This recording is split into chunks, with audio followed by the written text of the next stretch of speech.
the Montana Television Network. Welcome to the 75th Montana East-West Shrine Game from MTN Sports.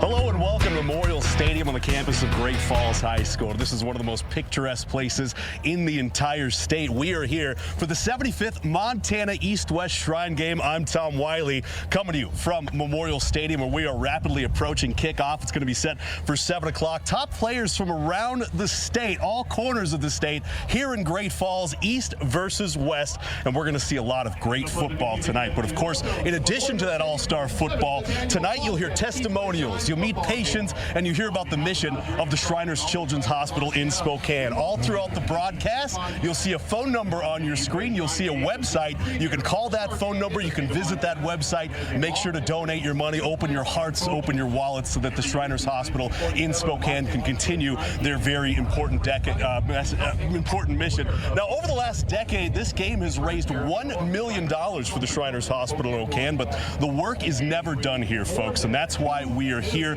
I'll be bringing you updates throughout the pregame show here. You'll see me back here at halftime, but we are certainly going to talk to the guys in charge of calling the game tonight. This is Dylan Foreman, my co-worker at KRTV. Alongside Dylan is Greg Upham of Billings Public Schools. I know you guys are thrilled for this game.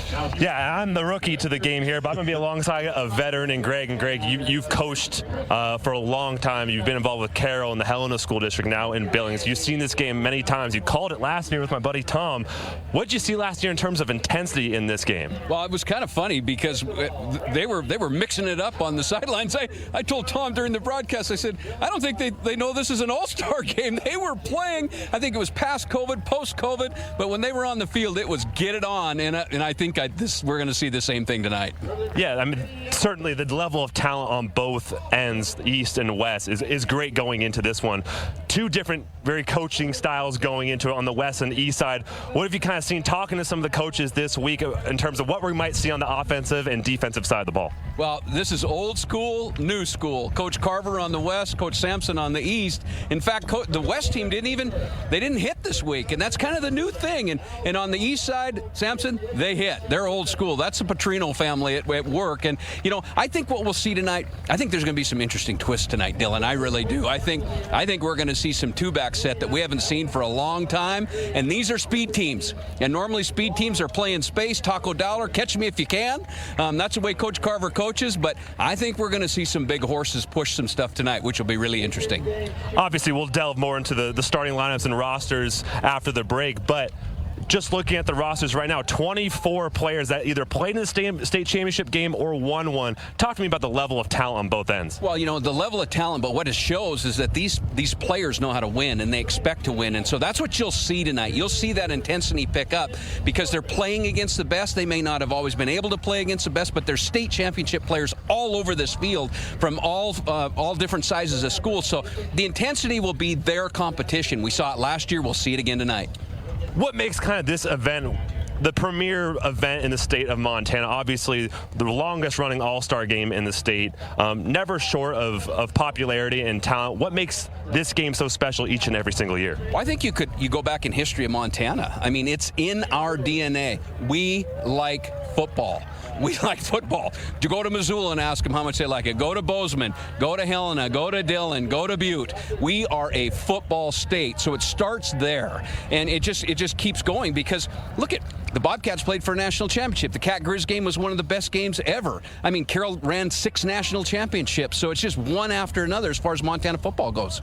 Class AA all the way through 6-man football. All players represented in this one.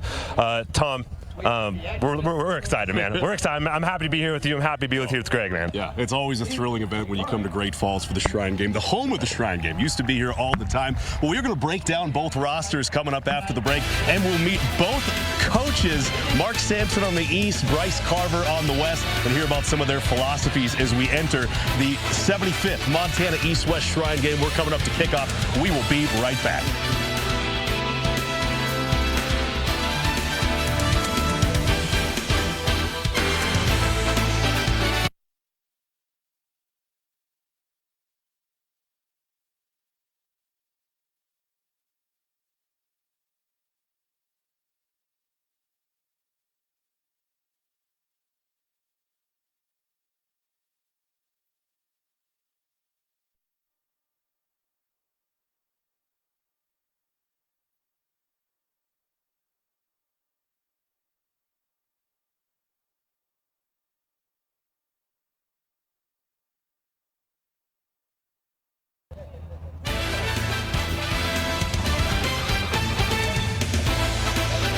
Welcome back to the 75th Montana East-West Shrine Game here in Great Falls, Montana. We talked a bit about coaching philosophy. We talked a bit about the game. Now we're going to dive into the rosters. Dylan, what do you see so far?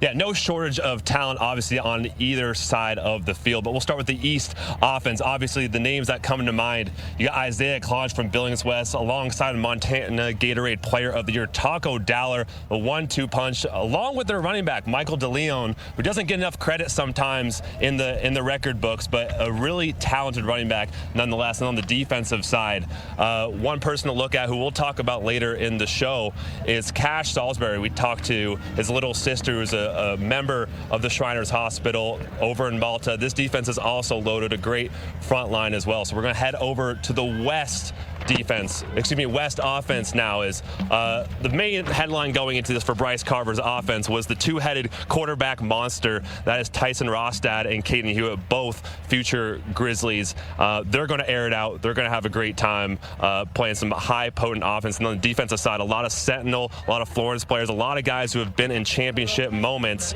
Very athletic crew. And Greg, you got to talk to some coaches and talk about what makes each side tick. What are some players that you really like in this one? Well, you know, the question mark is not so much players. I think the question will be the offensive line for the West. Can they protect those two cannons that are back there, Rogstad and Hewitt? Yet to be determined, because Billings Sr. brings in 3 defensive linemen all together that are absolutely phenomenal, and they will create havoc. You know, Dowler's going to do what Dowler's going to do, but you got Klump from Sentinel that covered him in the state championship game. I don't know if they'll neutralize each other, but that's really the matchup. But like I said earlier, I think we're going to see more two-back run game than we've seen before. A lot of future Frontier Conference and Division I players. After concluding this game, they head into their college careers. Tom, a lot of talent. No, absolutely. There's lots of talents on both sides of the roster, but we talked about the coaches. Let's meet both those coaches, Mark Sampson and Bryce Carver, and hear what they have to say about the game.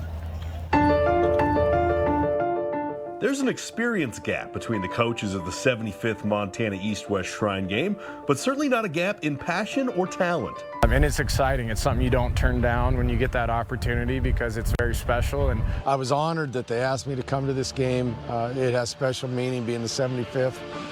So it did mean a lot to me, and you know, I'm going to enjoy every minute of this week. The two coaches are at different points in their career. Bryce Carver just finished his 5th season as head coach at Hamilton, leading the Broncs to a state title for the first time since 1998. He played in the 2009 Shrine Game. the more you're here, the more you're around, you really kind of hear more stories, and you get to see more, Shrine kids that get to reap the benefits of the game. And meanwhile, Mark Sampson announced his retirement in January. After 38 years as a college and high school head coach, it's his 3rd and final Shrine Game after a remarkable career. It reminds me how much fun it was, and still is, so going to be a great week. I'm looking forward to Saturday, but I'm really going to take in this week and enjoy this. It's a lot of fun. I really love being around these people. There's a mutual respect. Both coaches got here because they're good at their jobs, but when the whistle blows on Saturday, it's the rising star versus the veteran, and only one will end their night with a win. We want the kids to have fun this week. We don't want this to come away as a miserable experience. We want them to have fun because it's supposed to be about fun this week. And, so when we're out here, we'll kind of slow down here going towards the end of the week, make sure we got fresh legs going into Saturday, and, just clean things up so we're ready to roll. We're putting good hours in just so we all get up to snuff. Really what this game ends up being is that the team, I guess, that makes the least amount of mistakes by the end should come out ahead, but it's been a lot of fun.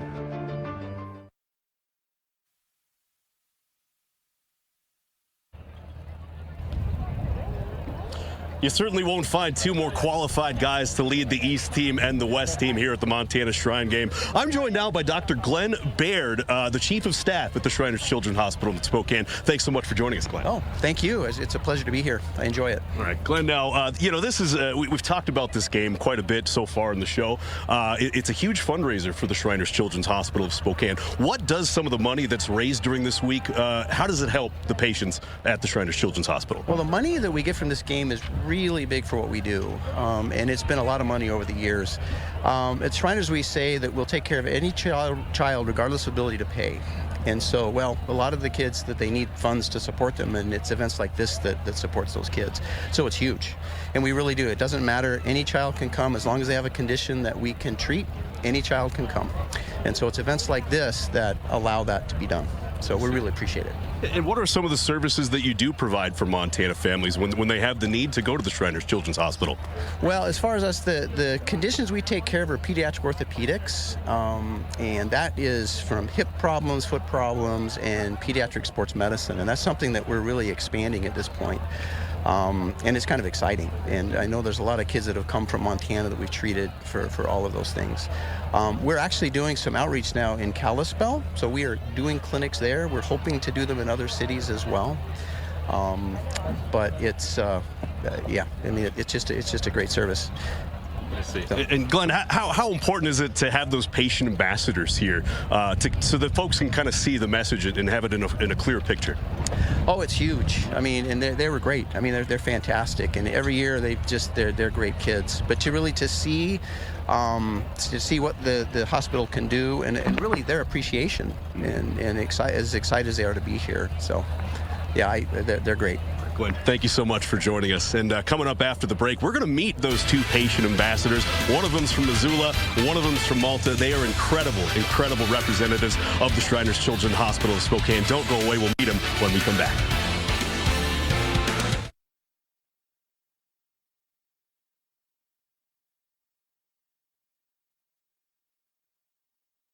To the 75th Montana East-West Shrine Game here at Memorial Stadium in Great Falls. Now, the game takes center stage, but it is a week full of festivities. Last night, there was a banquet at the Civic Center. Special shout-out to Cattleman's Cut for providing the food there. There was also a parade this morning, one of two parades in Great Falls. Boy Scouts were on there beforehand, but, of course, none of this would be possible without the patients at the Shriners Children's Hospital in Spokane. Every year, the Shriners select two of them to serve as patient ambassadors for this year's game. There are two of them, one from Missoula, one from Malta. Let's meet them right now if you'd want to see this.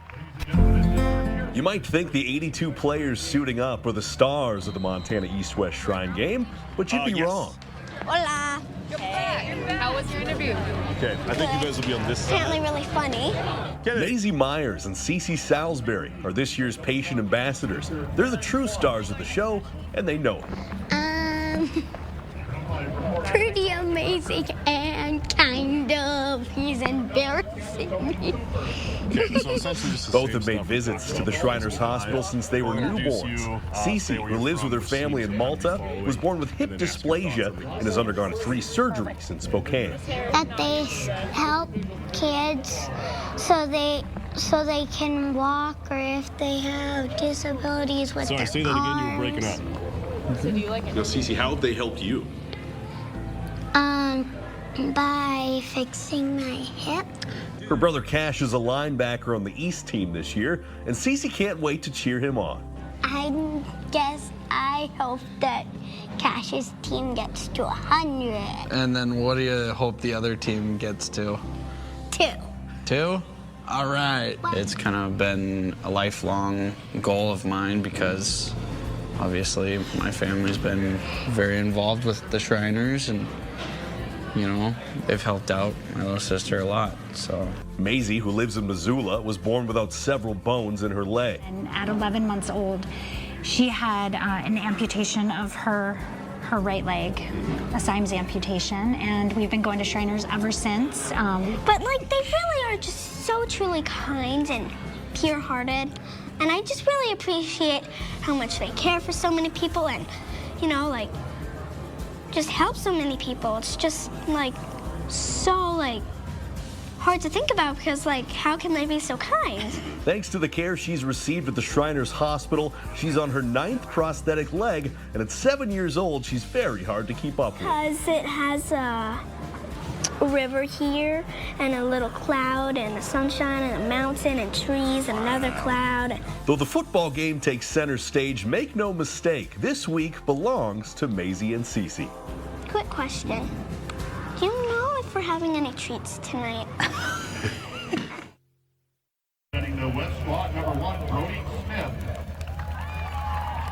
I'm telling you, those two girls are adorable. We'll see more from the Shriners Patient Ambassadors later on in the game. I want to introduce you to the final members of our broadcast team. On my left, Ashley Washburn. To her left, Kennedy Broadwell.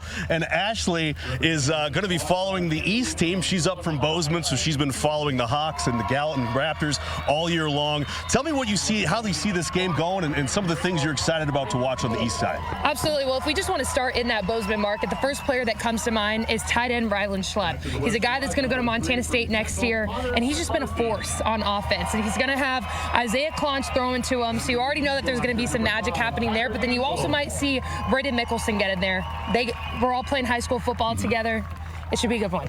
All right. We have Kennedy Broadwell up from Helena, our station in KTVH down there. We're MTN crew bringing you the broadcast tonight. But Kennedy, you've been following the Helena Bengals, the Capital Bruins, and all those teams out west. What are some of the things that you're excited to see when you look at those rosters? Well, obviously, we got to start with Caden Hewitt going to the Grizz, and then also they're going to be using a 2-quarterback system here today with Tyson Rodstad as well. Coach Bryce Carver let me know that both teams, or both kids, have each earned their time to play, so they're going to play equally, and they're actually managing themselves tonight. So the coaches are pretty hands-off from the QB standpoint. He said they've become great friends and that they're doing it themselves. Yeah, and it's certainly a different kind of matchup on the coaching side. We talked a little bit earlier in the broadcast about how it's the grizzled veteran versus the up-and-comer, old school versus new school. For Great Falls High, Mark Sampson just had a heck of a career. He's going to be going out in this game, right? Going out, and you're hoping that he's going to go out with a win tonight. That's really what's on his mind. 6 years here at Great Falls, but that's just a small chapter of his more than 40-plus year coaching career at the college and high school level. So he's hoping that he can end with a win tonight. It's his 390th game this evening, so let's hopefully he makes it a good one. Yeah, a lot of emotion on the East team, but a little bit on the west side as well, correct, Kennedy? Yes, with Coach Scott Evans. He is coaching the linebackers. His son is actually a linebacker. He coached at Helena High for over 30 years, so really emotional, and he's glad to go out with his son tonight. All right, final thoughts on the game. If you could describe this Shrine game in 2 words, what would they be? I'm going to say windy. It is very windy down here and just exciting. There's just so much excitement on this field right now and for a greater cause. Kennedy? Yeah, absolutely. I'll say I'll go with exciting, but also we'll go emotional, heartwarming. Heartwarming's a good one. I'll go with that. Heartwarming. All right, folks, we were looking forward to your reports from the sidelines. Keep your eyes peeled for Kennedy and Ashley out there. We are just now approaching kickoff, so we're going to toss it to break, and when we come back, it is kickoff of the 75th annual Montana East-West Shrine game from Great Falls, Montana. Greg Upham, Dylan Foreman will be up in the booth bringing you the call. I'll be back here at halftime talking to more representatives from the Shriners Children's Hospital in Spokane. Enjoy the game. We'll see you soon.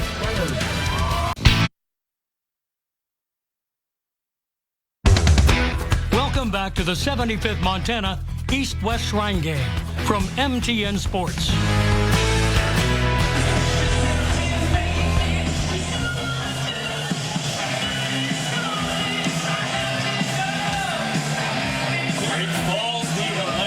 City, the site and host of the 75th annual Montana East-West Shrine game here at Great Falls High's Memorial Stadium. Welcome everybody. The time we've all been waiting for. I'm Dylan Foreman up in the booth alongside me, Greg Upham, as we're getting set to kick off. We just had the pregame show.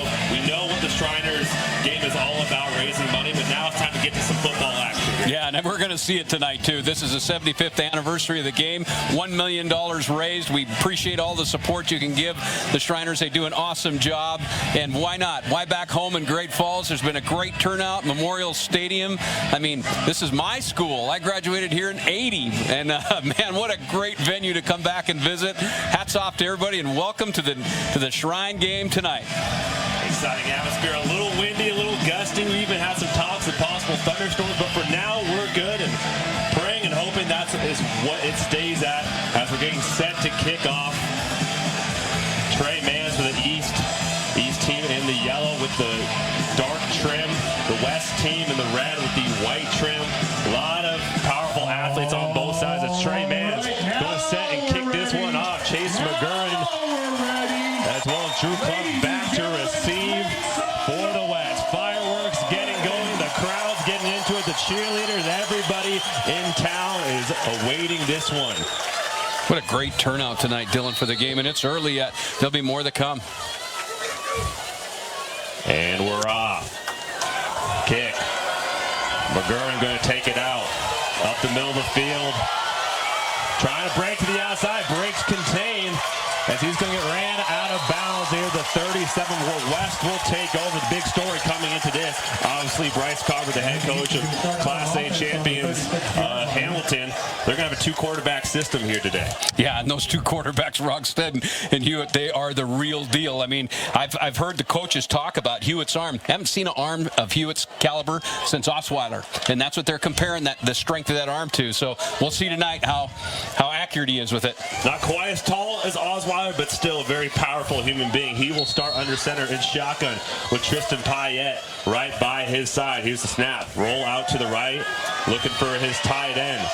And he finds Ian Finch, the Hellgate grad, as well as the Missoula commit going to the Grizz next year. That could be a 1-2 punch later on. And you're going to see that's Coach Carver. That's what he does. It's, if you can catch me, you can see me. And now he's in a hurry-up offenses, is tough on defenses, especially 1 week of practice, Dylan. And those fireworks starting early is a no-huddle to the line they go, trying to tire out the East quickly. They hand it off to Payette up the middle as he's tackled by Ryan Crea, the MSU commit.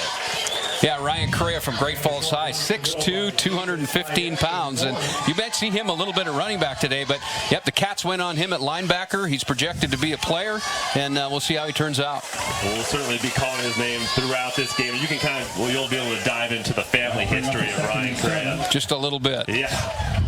As second down, about 7. Got 3 on that one from Payette as Hewitt drops back. Looking deep, a double move. Finch open on the sideline, just too high as A.J. Ulrich from Billings Central in coverage. There's some players on the field tonight, Dylan, who when I talked with the coaches and talked with people around the state, that they said they haven't seen this caliber of athlete in a long time. Finch is one of them. And you can see they've gone to him twice, and he was open there. The East is going to have to do some defending to stop that. But the question was, can West's offensive line hold up against his defensive line? And right now, this hurry-up offense is giving anybody fits. All of the starting offensive linemen for the West, all AA All-State honors. So big boys up front, no doubt. It's Hewitt, 3rd and 7. Need a play here. As they hand it up the middle, a draw. Interesting call. Payette swallowed up. Big number 52, Peyton Morton from Billings Senior. And Caleb Romero, the defensive lineman, 99. That's the question mark. Can West hang on to that defensive line of the East? And right there, they couldn't. They got in a 3rd and 7, hurry up, midfield. Now, the thing about these Texas gamblers or these Kentucky gamblers is Carver's one of them. You see it's 4th down right now. It's 4th down midfield, 47-yard line. Looks like it's 4th and a long 6, maybe 7. Like he's going to go for it. And the fans want to see 4th down, especially, in East territory, 4th and 7. Hewitt in shotgun again, looking to air it out. 3 on the left side, 1 on the right. As looking back, as they're going to call a timeout. Maybe got a defensive look they didn't like and wanted to adjust here on 4th down. Looks like they might actually just be getting the punting unit as rollback. I think what they wanted is the East to pull out of that 4-man defensive front, and they didn't. They held, and so that forced West to call the timeout and punt the ball. Actually looks like they just allowed a delay of game to back it up 5 yards and give Rohrbach a little more space to boot it. So good hold from East. Back to receive the speedster, Rafe Newbro from CMR, as he's going to take the fair catch at the 8. Make it 8 or 9 yard line as East will take over on the offensive side. And here's what now we talked earlier in the broadcast about the old school, new school, and Coach Carver didn't hit his athletes. They didn't tackle. He believes very much in just saving that physicality, and on the other side, not the case. And they hit it up. So it'll be interesting to see how this all unfolds tonight. You got to wonder too how much the heat will also play into it down the stretch as Isaiah Claude from Billings West back underway and a fumbled snap as that's over the head of Claude. First play of the game. And you can not the so that's going to be a safety.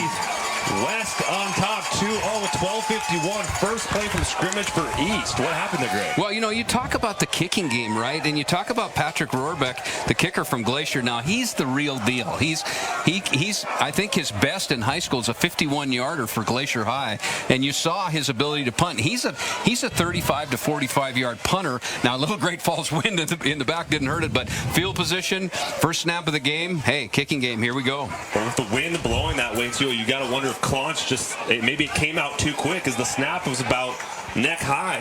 It should have been able to handle that one, but the wind going that way, the ball may have came out quicker than he expected. Got little jitters too. There's a lot of people here tonight. They only had 1 week of practice. Right. It's been a long time since they played football. And here's another thing that's hard on this game, Dylan, and it's a 15-minute quarter for these players.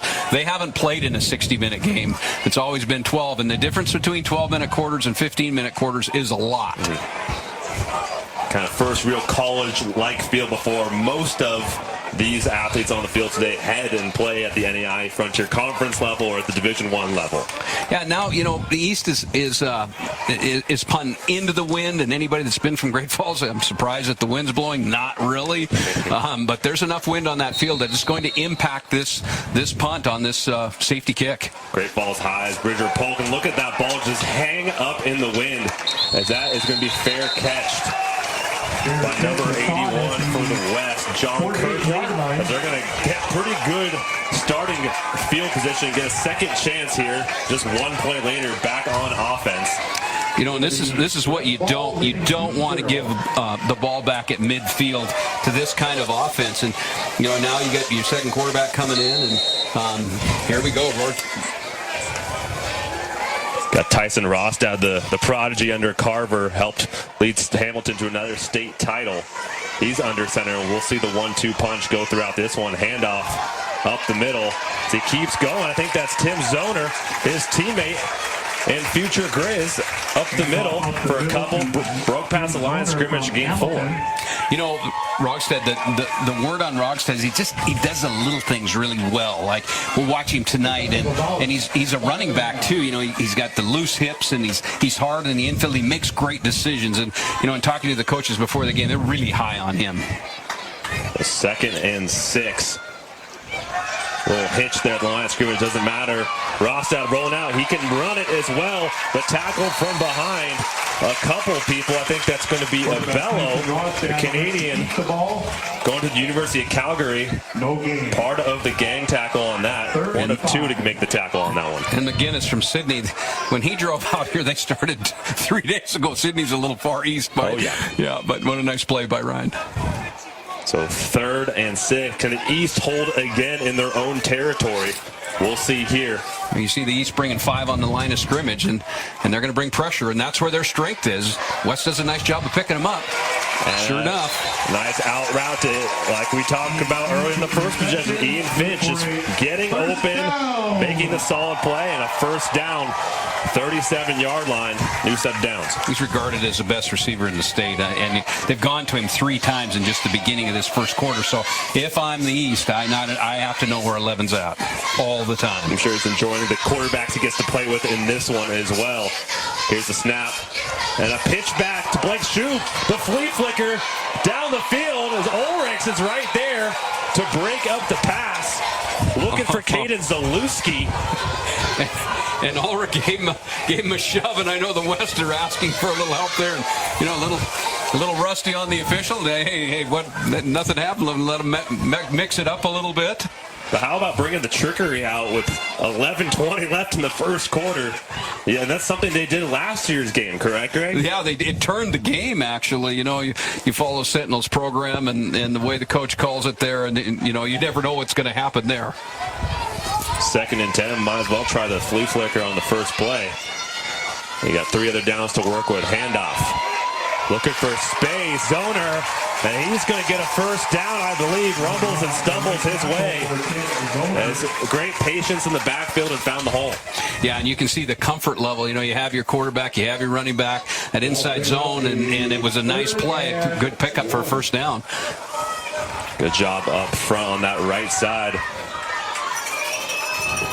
That was Kevin Handenberg, and Goldman making its way. Another run to Zoner after a nice 10-yard run. He's going to take up a couple. Zoner powers his way for a first down. It's interesting. You know, the West came out early with no huddle, hurry-up offense. They've settled into the run game. The run game's actually giving them a little bit more. Maybe they're having a hard time handling the wind. The wind is picking up. We saw it stop that punt coming out of the end zone, but this is all from the kicking game. This is all set up.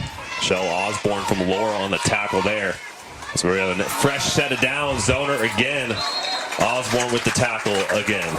So again, just trying to chip away, get some yardage, and maybe set a play action later on, a little boot, possibly, Greg. Yeah, you know, the West is patient with the run game. It's kind of interesting. They're inside zone, and they're running against a four-man front, and having a little bit of success with it, but brings up second and long. As Rostad looking for the sign. Looks like they're going to change the play because of the defensive look. We got 2nd and 6 to go. Ball to 21, 9:40 to go. Zoner just up the middle. Abello wraps him up from behind. The 6'4", 300-pound future Dino from Alberta, Canada with the play. A couple tackles for him early on. Biggest guy on the East roster at 300 pounds. Yeah, 6'5", 300. How big is that? Big. That's two of me. That's two of us combined. Thank you. I appreciate that. Yeah, thanks, Dill. I think I'll have that extra piece of pizza tonight. There you go. Abello and actually Tyler Malef, the other Canadian, they had to take their college entrance exams. Playing well so far. Here's the direct snap. QB run for Rostad. Picks up a couple. Brought down by Ulrichs, though. So it's going to be 4th down and short. Looks like they're going to have a couple to go. 4th and 3. Just under 9 left in this first quarter. West, forced the safety, or maybe unforced, with the way that snap came up a few plays ago for the East team on their first play from scrimmage, and looking to add to it on 4th and short. Another 4th down call. Why not? And I think you want the ball in Rosted's hands right here. I think there's no worries in Carver. I think he's going to get him out and let him run himself, and there he goes. Great call, Greg, is Rostad. I think he's short, too. I don't think they got it. Both sides are pointing for a first down and for not a first down. The side judge has it marked right at the 25. People say it was down. First down, looks like he had to get past. Oh, that's first down. There you go. So Rostad, like you called it, Greg, put an extra fullback near the line of scrimmage to create a hole, and it was just enough. You know, you see what Carver's doing in this series with Rostad in the game. He's put the game in Rostad's hand in this entire series, and so just that comfort level of running. He's running the Hamilton offense, successful with the state championship with it, and probably told him, Tyler, just keep doing what you're doing. There's another run to Zoner up the middle. And they're adding that extra blocker up front. Nice fullback, Marcus Evans, was playing inside linebacker as well on the defensive side, but they're putting him in as an extra blocker to create more running room for Rostad and Zoner. Yeah, a lot of teams now will use their big linebackers, they'll call them heavy packages, and put them in just for that. Evans, coach's kid, he knows what he's doing inside there. If he doesn't, he'll get told when he gets home. 3 future Grizz right there in the backfield as we got 2nd and 6. Another handoff to Zoner, and they're just rumbling, bumbling, stumbling near the goal line. They're going to be stopped just short. But it's another first down, a fresh set of downs, about 2 yards short of the end zone. I'll tell you what, if we can get a replay, watch number 77, Josh Goldman out of Helen High, 6'1", 285. He opens that up from the very beginning. If you can see him come into the screen, he just drives the player completely, almost to 10th Avenue South, which is 9 blocks south of here, Dylan. Some big fellas up front, all state, all AA, creating some running room for Rostad and Zoner. Rostad, the direct snap, looking to get to the outside, cuts it up, and a truck stick, and he's in for the scores. He takes on Ulrichs. It's not 8-0 West with 7-12 in the first, and a lot different than we thought it was going to go, but nonetheless still effective. You know, I talked early in the broadcast, too, about running the ball, possibly 2 back sets, and we saw it. The second back, those Rostad. And that offensive line, question mark coming in for the West right now, owns the line of scrimmage. Zoner Not flashy, but it gets the job done. And with the kick from Rohrbach, it's 9-0 as we're going to step away, take a quick commercial break. We got to go one Bruin. Wow.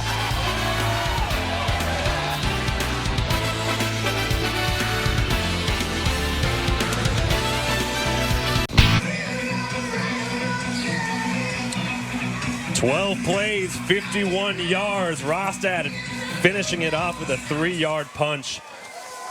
As the drive took 5 minutes and 56 seconds, just wearing down the defense, Greg. They're up 9-0 with 7:12 in the first. Yeah, you don't get to hear it used this very often. It's that's smash mouth.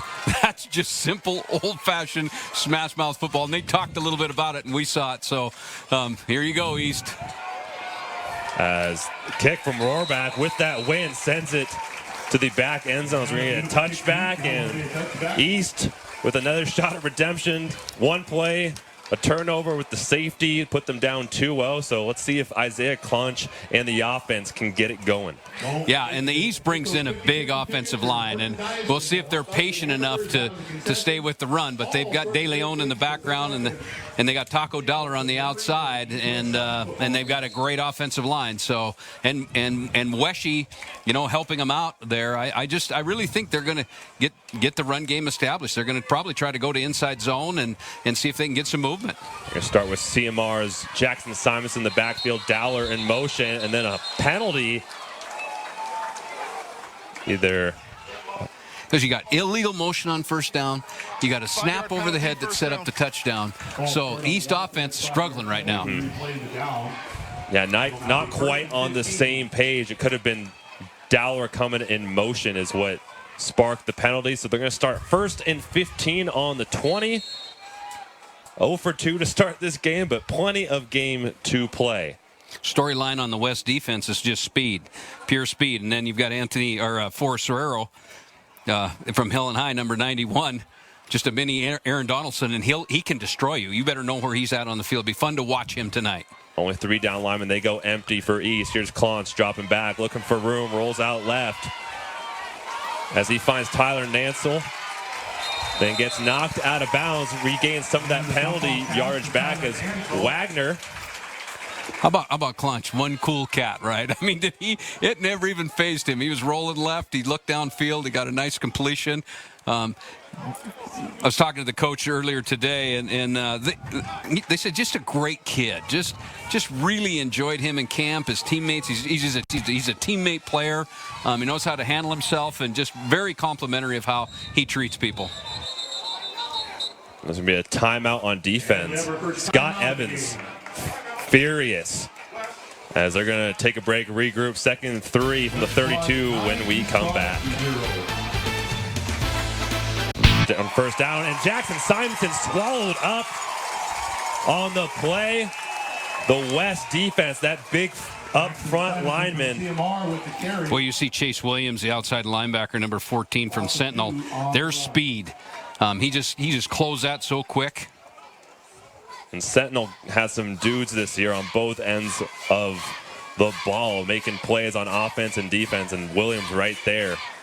An absolute train in the backfield. 3rd and 5, Simonson behind Klontz in the shotgun. Klontz looking deep, wide open, Tyler Nansel, broken coverage. Tyler Nansel will go all the way untouched. Has beat Wagner on the edge. And just like that, it's 6-9. Isaiah Clunch, you just talked about it. He can do a number of things. Cool Hand Luke is his new name. I mean, he just stood that opened up, blown coverage, and that's going to happen. You only get 1 week to practice, but man, what a play, what a heads-up play by Clunch. Very patient, dropped it right in there. Against the wind, too, Dylan. That's hard to do. Look at his composure. Just an absolute strike. For about a 70-yard bomb. And just like that. It's a game of runs. They say that in basketball. They can also say that in football. Now. As Trey Mann set to kick the PAT, and he knocks it in. As it's 7-9 with 6:19 left in the first. Folks, we got a good one on our hands. You're going to want to tune in for this one all the way. We'll be right back after commercial break.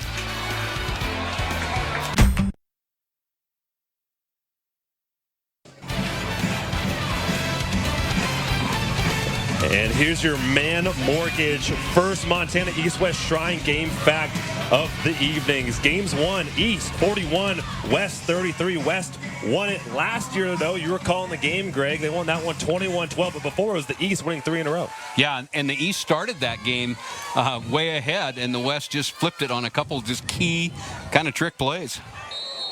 So just like that, we got a ball game after a tough start from the East with a safety and then a penalty, but all it takes is one 70-yard pass to Tyler Nansel to turn it around as he used a kick from Mans.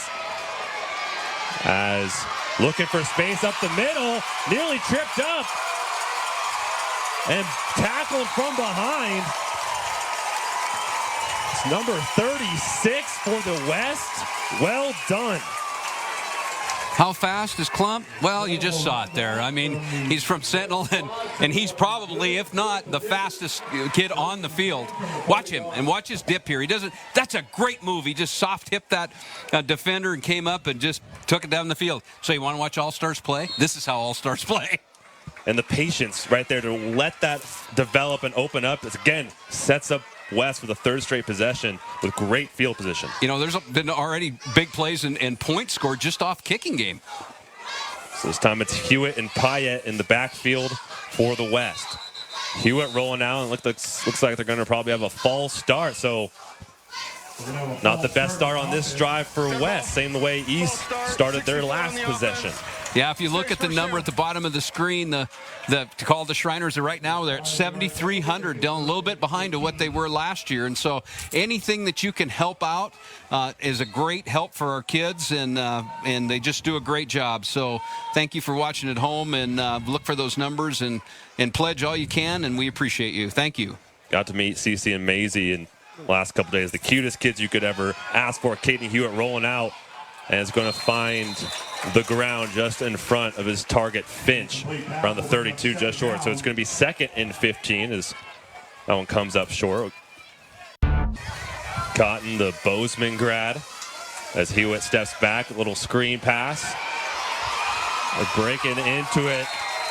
Nice pickup from the West offense. That's Caden Zalewski. Zalewski, nice middle screen, set up very well. And this is what Carver does, and he keeps teams off balance. You see that coming inside. That was well executed. So we got a little yardage back on that one. 3rd and 7, ball on the 37-yard line. Hewitt, another screen pass. This time to Finch. Well closed on by Devron Brewer. He's played on this field many times, and for Coach Sampson, the Great Falls High kid, making a play. Did a little wrestling as well as he wrestled Finch to the ground. Now it's going to be 4th and 6, and I'm imagining they're just going to stay on the field. Why not? Why not? Talk about two different game plans with two different quarterbacks. You saw with Rostad, it was more run. With Hewitt, it's, get him out of the pocket and throw the ball. And boy, does he have a gun on him. 4th and 6. Can the East make a play? Same thing, looking for that defensive set that they want. Stentoff showing blitz on the left side. Finch down here by himself. Sure enough, there he is. Oh, and he dropped the ball. Finch wide open. Broke down Brewer to the outside, but just couldn't reel it in. As a turnover on downs, a break that East needed. And can they ride the momentum from their last offensive possession into the next one? 4:45 left in the first as the East takes over. I'll tell you what the East is going to have to do. They're going to have to get a plan for Finch. There's no doubt about it. He is hurting them in critical situations. Now, he dropped the ball there, but if he'd have caught it, that would have been a first down. They isolated him one-on-one. And Brewer made the nice play beforehand in the flat. But, sometimes luck is better than skill, Greg. Yes, it is. 1st and 10, Claunch. Dowler in motion and give it to De Leon, his teammate out west, as he is swallowed up in the backfield. I believe that's Trey Tillmany, the 3-time Thompson Falls State champ in wrestling, headed to North Dakota State next year, but playing one last game of football. Why not? Yeah, why not? 3-time state champ wrestler. How tough do you think he is? You don't mess with the wrestler. I think that's the best piece of advice I've ever had in my life. Yep, that's Do not mess with the wrestler. Part of that Thompson Falls 8-man championship football team this past fall. 2nd and 16, a 6-yard loss on that one. Claunch out of the pocket, stiff arm, looking for space. Oh, a back juke on Dylan Snyder. Gets a couple. Juked the Butte grad out of his sneakers almost, but made something out of nothing. Now it's 3rd and 12. Yeah, but look at the speed of the West defense. Watch how quickly they chase him out of the pocket. They missed a tackle there, missed a tackle there. Now you can go back to the new school, old school, right? He didn't tackle during the week. Well, they missed 2 tackles. Coach Poley, who coached here a long time, he's probably sitting at home going, well, then practice tackling. Good job by the defensive backs for the West to keep everything covered down the field. So long 3rd down attempt for Claunch in the offense. Looking for space. As he finds Rylan Schlepp, who's just past the 6'6" outstretched hands, the Gallatin grad, future MSU player who's looking to make waves as soon as he steps on the campus in Bozeman next year, just out of his reach. Yeah, and they call him different. And they say he's different, and he is. He's big. Man, he's huge. And just watching some of their scrimmages, that was the #1 target for Claunch throughout this entire week of scrimmage and practice. And he's hard to miss. That height, he is a problem. As look at this fake punt. And he's open. Rafe Newbro, wide open down the seam. Bridger Polk, the lefty, he was injured all week. Had a wrap around his leg, a little trickery. Yeah, okay. Here you go. You try it, I'll try it. Check this out. I wasn't expecting this so soon, but hey, COVID what? What a great play. That's a great catch by Newbro from CMR. A great throw. Right on target. This is a fun game, Dylan. Hey, how about this? Both players headed to Montana Western next year. A little Great Falls High to CMR connection. It's 1st and 10 on the 40. Claunch to De Leon, trying to find some space on the outside, a truck stick as he picks up a couple. As East with just a little bit of fight, and then with 3:15 left in the first, they're just pulling out gutsy plays after gutsy plays. Yeah, that's fun to watch speed on speed, isn't it? De Leon is fast, and so is the West defense. De Leon, I feel, didn't get enough credit during the year. Obviously, a lot of the attention was focused on Dowler and Claunch, but with De Leon, the numbers he put up for this West offense. Well, a lot of it goes that West offensive line. I mean, they were big, and they broke them loose, but that's that 1-2 punch, and one name we haven't called out yet, we will soon, is Taco Dowler. They've had him in motion a couple times, as they're going to have a formation error right there. It's going to be a false start. So it's going to be 2nd and 13 as opposed to 2nd and 8, but still in West territory. And they haven't been able to get the ball to Dowler because they can't protect. That West defensive line is coming hard, and they're bringing some pressure too. There's some 4- and 5-man pressures that are coming at that East line, and I know they want to run the ball, but West is taking the run away from them. So here comes the chess game.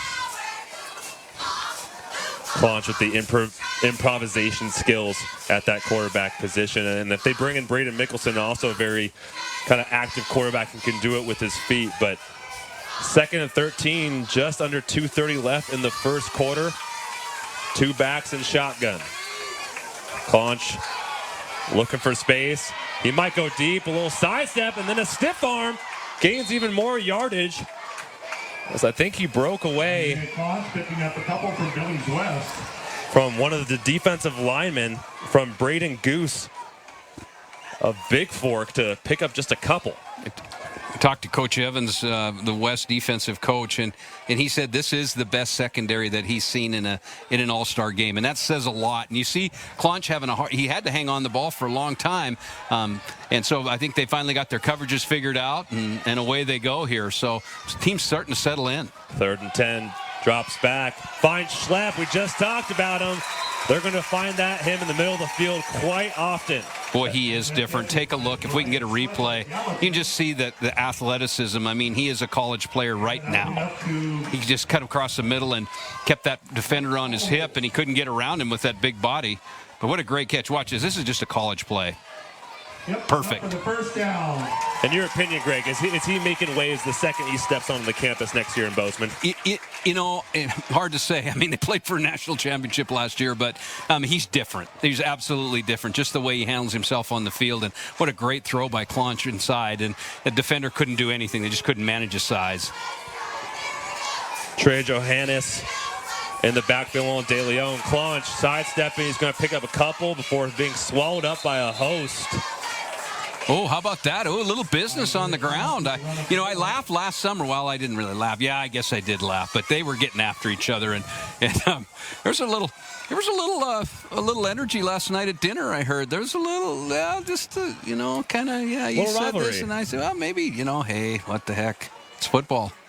People call this an all-star game, but there's a lot of pride that probably goes into it as well. A lot of people coming together on the same team that played against each other in state titles, or people on separate sides of the East-West roster that played for state titles, and one lost and one won.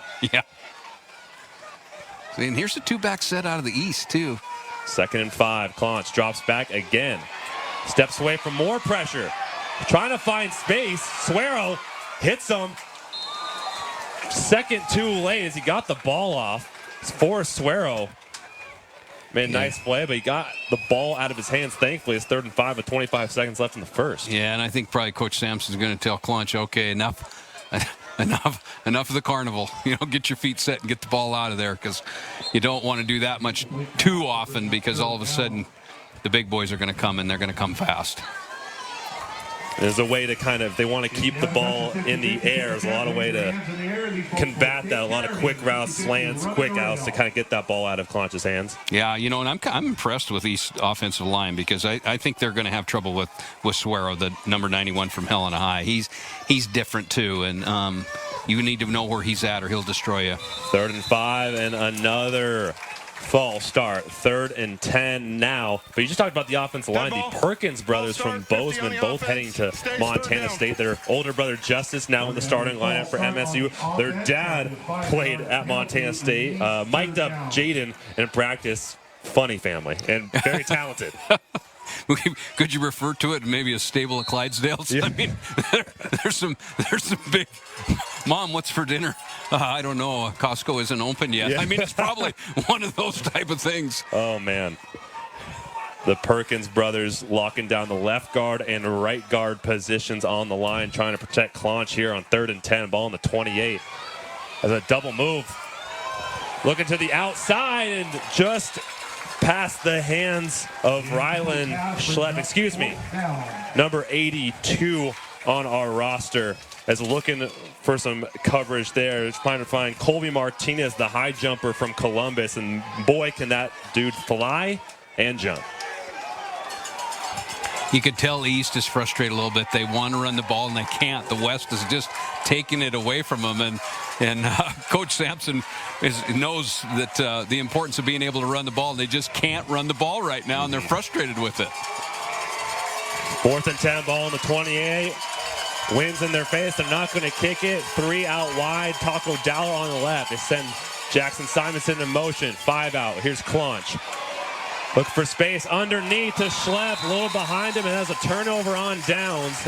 Even if he caught it, probably wouldn't have been able to get past the marker anyways. And the West forcing the East to throw the ball almost every down. And I know that frustrates both Wessie and Sampson. They want to run the ball. And, hats off to the West defense. They're stepping up to the plate. So just 14 seconds left. West takes over on their own 28-yard line. And kudos to the East defense for sticking and strong despite the tough start for their offense. 7-9 with Tyson Rostad back under center and shotgun. Remember the last time we saw him, Dylan, they put the run game together with him. They're handed off to Tim Zoner, so it looks like we're going to have a quarterback and running back duo be switched out as well. Zoner will go with Rostad. Payette will go with Hewitt, and that will probably take us to the end of the first quarter, as no shortage of fireworks, big plays, turnovers, you name it. We got more of it coming in the second quarter. West on top of the East, 9-7. Folks are going. Be sure to stick around for halftime.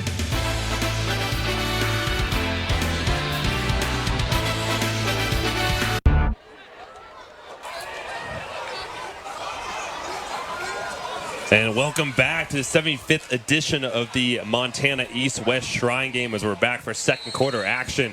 West on top of the East, 9-7. Couple big plays in the first half, one from each team as Tyson Rostad rolling out to start this second quarter as he just misses his man out in the middle of the field as they tried to find his receiver. As we're going to toss it down to Bozeman's Ashley Washburn covering sideline for the East. Ashley, what you got? Hey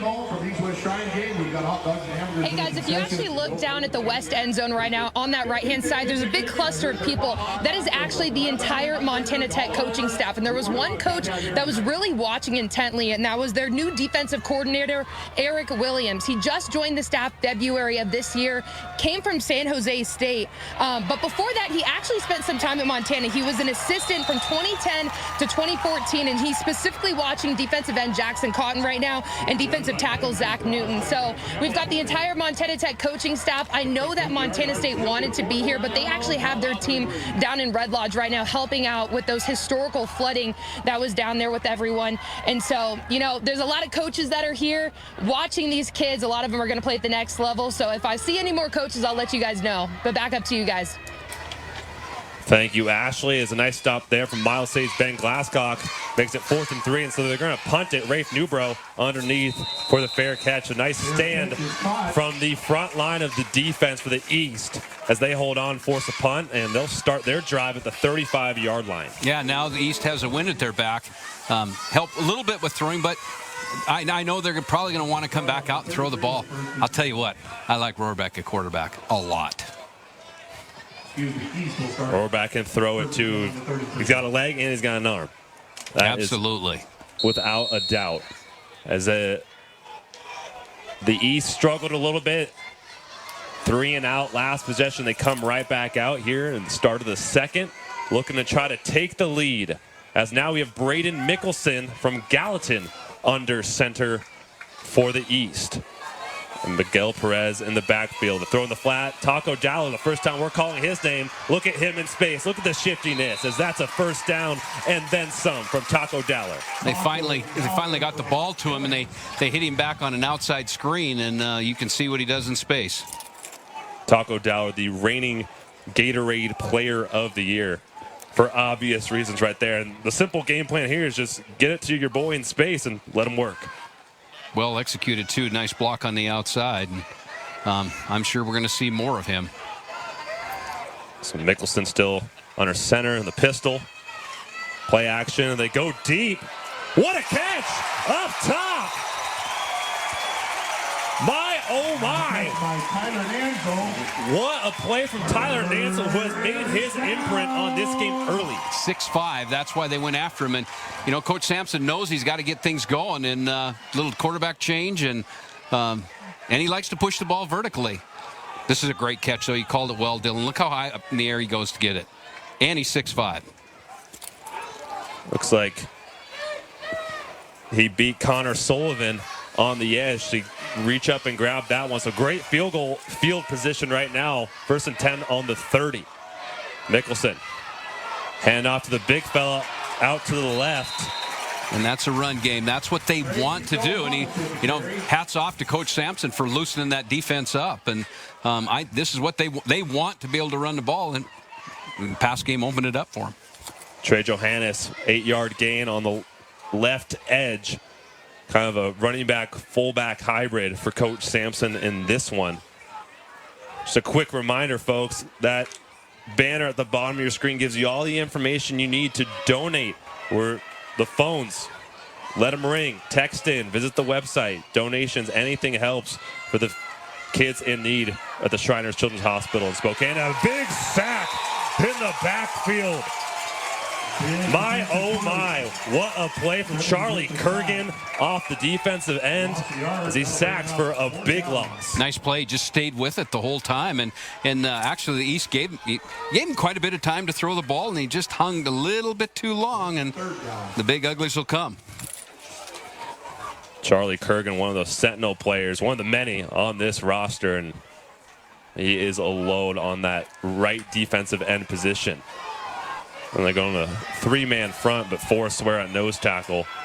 Looks for a pretty devastating combo. So it's 4th and 13 on the 33. They're going to go for it. Mickelson with the fumble snap. He's just going to try to get some yardage, but not nearly enough for his first down. He picks up 3 and another turnover on downs. Excuse me. Now it's going to be 4th down. Now it's 4th down. Apologies. I was looking at the score clock at Memorial Stadium. I should have just trusted my instincts. But now if I'm the West defensive coordinator, East got a little bit of momentum going.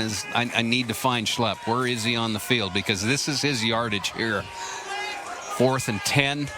They've gone to him on conversion downs. They'll probably try and go to him again. Yep. Coach Sampson wants a timeout. 4th and 10. I don't think we're going to see a whole lot of punts unless it becomes really bad field position to go for it. Because like you said, it's an all-star game. They want to compete. We want to see fireworks. We want to see scoring. So they're going to try to figure out with 4th and 10 out. As we're going to take a quick timeout break. We'll be right back with 4th down from the East.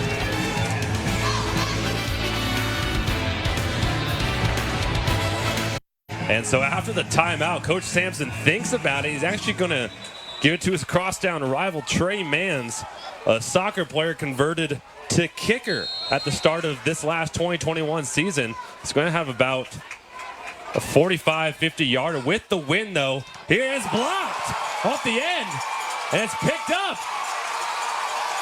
West all the way for a touchdown. Connor Sullivan. Heads up play. That's a little speed out of Connor Sullivan. I think he's an about 11'2" kid, and you saw it there. What a great athletic move. I didn't get to see who blocked it, but we'll see it on replay, but Connor Sullivan surely finished the play. No doubt about that. Comes from the middle. Oh, from the outside. Oh, that's Drew Klump. Drew Klump with the block. Yeah. Speed, right? Just pure speed. Has Klump made a difference in the game so far? Yeah, you could say that. What a great play by Connor Sullivan out of Glacier High. And for the East, you take the timeout to take the safer bet with the kick, right? And then blocked, and it's just a what a blow as the Roarback PAT is good. It's 16-7, 11:44 left in the half. Not what Coach Sampson had in mind. And great special teams play from the West. Well, I'll tell you what, they talk about it all the time, and there's 3 phases of football. There's offense and defense and the kicking game, and the kicking game has scored a lot of points today, especially tonight for West. And wow, what a great play. Speed on the outside and speed on the outside on the other side. So Glacier High and Sentinel teamed up that time, and now there's 7 in the bank. And for the East, could not have asked for 2 more freakish plays to happen that resulted in scores for West. They started the game first possession with a fumbled snap for a safety, and then the blocked field goal attempt for a touchdown. But there's always light at the end of the tunnel. And East finally got it going, Dylan, right? I mean, they threw the ball a little bit, they opened it up, and then they were able to run the ball, and the world was right, and then all of a sudden the world wasn't right, Dylan. That's kind of how it goes.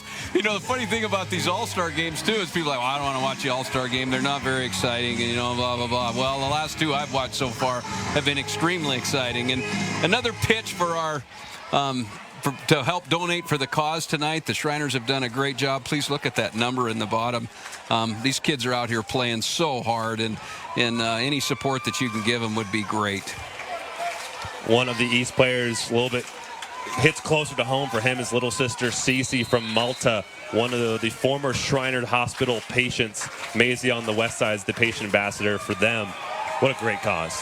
As a big booting against the wind sends this one in the end zone, and Roarback showing why he's a D1 leg come next fall. That's into the wind, too. I mean, he's been a big piece of what's happened tonight. So East will get it back, yep. Coaches always say kicking game. They never say it one time, Dylan. They say it 3 times. Kicking game, kicking game, kicking game. You wonder why that is. Why don't they say it? They just, I got it after the first time. Yeah. Kicking game, kicking game, kicking game. I bet you every coach sitting watching TV tonight, watching this game, their wife's probably going, why do you have to say it 3 times? It's a kicking game, kicking game, kicking game. It's a genie thing, probably. I think it's good luck. That's what it is. Yeah. Mickelson still under center, is going to give it to Miguel Perez, and Fairfield has been an absolute beast in Class B football in his career as he picks up a couple. Yeah, the word on Perez is that he just does not go down, just refuses to go down. Very powerful running back. You saw him go back, East go back to their left side on that stretch play, and they've had a pickup of 7 yards, and I think they're patient enough to stay with it. But that's a big pickup on first down, running the ball, and they've had success on their left side with that. They'll probably try and stay with it. No shortage of running backs on this roster. Look at Ryland Schlepp behind the right guard, behind Perkins. Looks like they're going to try to create another hole, but hard to do with penalties. East is struggling just with execution. Stay second down. That time Max Eaton out of Dawson, 6'3", 270, just a little bit too quick. So, it's hard, though, for the offensive linemen when the quarterbacks, because they have different cadence. They're, just like you have a different voice and I have a different voice, and, and it's tough. But the West doesn't seem to be having as tough. That's one thing about sports, right? You can use this excuse, and then when you're getting beat, you say, well, the other team doesn't seem to have quite that problem. Well, also, when you're lined up right across from Forrest Swear, your mind can get a little jumbled thinking about what's to come across the line of scrimmage. Now we got 2nd and 7 to go. A high snap. Mickelson's tall enough to get it. Throws it out to Dowler. Oh, what a catch and what timing, as that one could have easily been taken the other way if it had been weighted 0.2 seconds later. Is Kirkley there to make the tackle, but he almost had a pick. Yeah, Chase Williams maybe played that a little bit too soft, and that ball hung up there for a long time. And I know why he played it a little bit soft. You see him off, but guess who that is? That's Dowler, and you got to give him a little bit of space because he can change the game in a hurry too. Yeah, that one floated up just a little too long, but doesn't matter. It's a first down, and the East team will take a ball in the 37 with 10:15 left. Here's Mickelson with it. Hand off to Perez. He finds space on the edge and picks up 8 to 9 yards. Got tripped up. Could have gotten a couple more. You see what's happening here, Dylan, is the East now starting to run the ball, and West, and they did tried to blitz that run, and they ran away from it. So the East being able to handle the run like they're doing right now, they'll change the outcome of this game, and they'll keep the speed off the field that the West presents to them. And I think we're going to see more run out of the East. And how nice is it if you're Coach Sampson, the offensive coordinator, to have a run game now after the first quarter you're just having to pass the ball every time. Right. Back to Perez on the left edge. They like that left edge. Ran there 3 times on this drive. That's going to be enough for a first. And when you only have a week to prepare, you can't get in game shape. And one of the things that'll just wear a team down is the ability to run the ball, and Coach Sampson knows that, and so does Coach Wesche, and you can see it unfold here. But you look at the size of that offensive line, and I'll tell you who's going to come. Schlepp is going to come sneaking in here pretty quick, because when you can run the ball and run the ball and run the ball like that, it opens up the play action, and I would look for Schlepp somewhere coming across the middle. Looks like they're bringing Zach Newton as well to try to have a little power offense, but does not matter as he's swallowed up by Kirkley and company for the West as a big defensive play right there. It was interesting on first down. They brought Ryan Cray in, 6'1", well, he's 6'2", 215, and no movement on first down. I'm kind of curious about that play. And Cray obviously played fullback and running back at Great Falls High and actually put up really good numbers throughout the season. Great two-way player for Coach Sampson. But, yeah, that's something you'd probably want on more short yardage downs, that lineup. But nonetheless, it's 2nd and 10, ball on the 48. Mickelson still under center and shotgun. Looking deep. Finds short to Schlepp. And that's going to be pass interference. Penalty flag on the field. Drew Klump on the coverage. He hit him a little bit soon. I think I would too, as big as he is. That's a tough play. It looks like it got partially batted down before the ball got there to Klump by another defender. Because, yeah, you could see some of the players, especially on that left edge, you could see number 52 signaling, hey, Bronson Hendrickson, hey, that ball was tipped. I think it was, too. I think it was tipped before he got there. Pass interference. No. 26. And Coach Carver not happy with it as well. He's a couple yards into the field trying to figure out how they missed that. That's a big call, because that would have been I think that would have been 4th down, and gave him the first down. I think the ball was tipped. I really do. It looked to me like it was Yeah, yes, that's it definitely was. Tipped. Boy, the officials in clump. A lot of practice too, but that's the way it goes. But first and 10, 37. Again, better to be lucky sometimes. As Mickelson with it to the flat to Dowler. Nice blocking up front, but tripped up, and that could be a block in the back by Luke Clinton from Lewistown on the outside. Yeah, he got just a little bit behind it. And you can see the speed that the West presents. Just clipped him just enough right in front of the referee. Connor McCarthy on the coverage out there, and he just gets past him, and you see that. Yep. Block in the back, but see the athleticism of Dowler.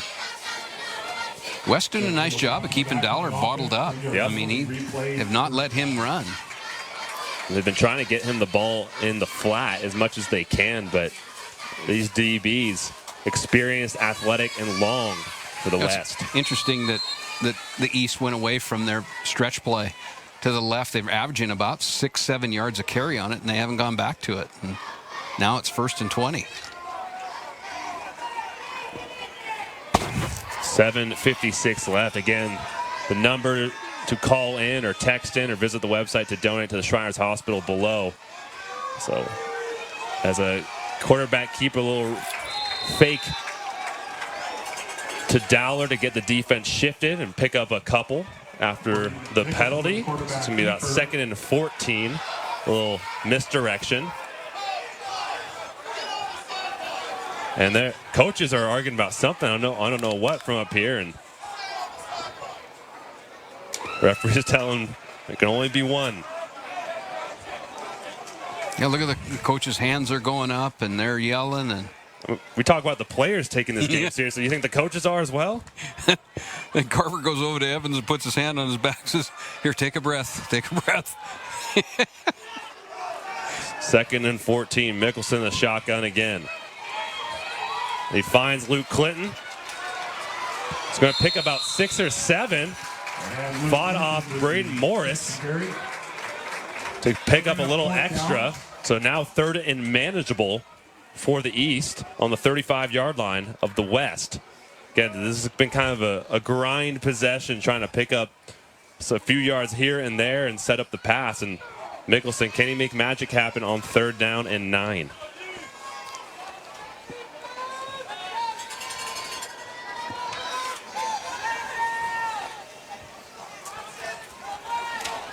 Mickelson trying to make up for lost time, was injured at the beginning of the season, only played 6 of the 10 games. East might have to call timeout here. I can't see the play clock. Yep. Right on cue. Took a little too long.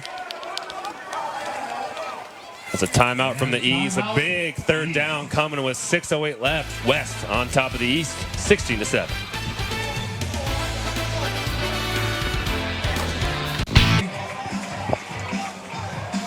And welcome back.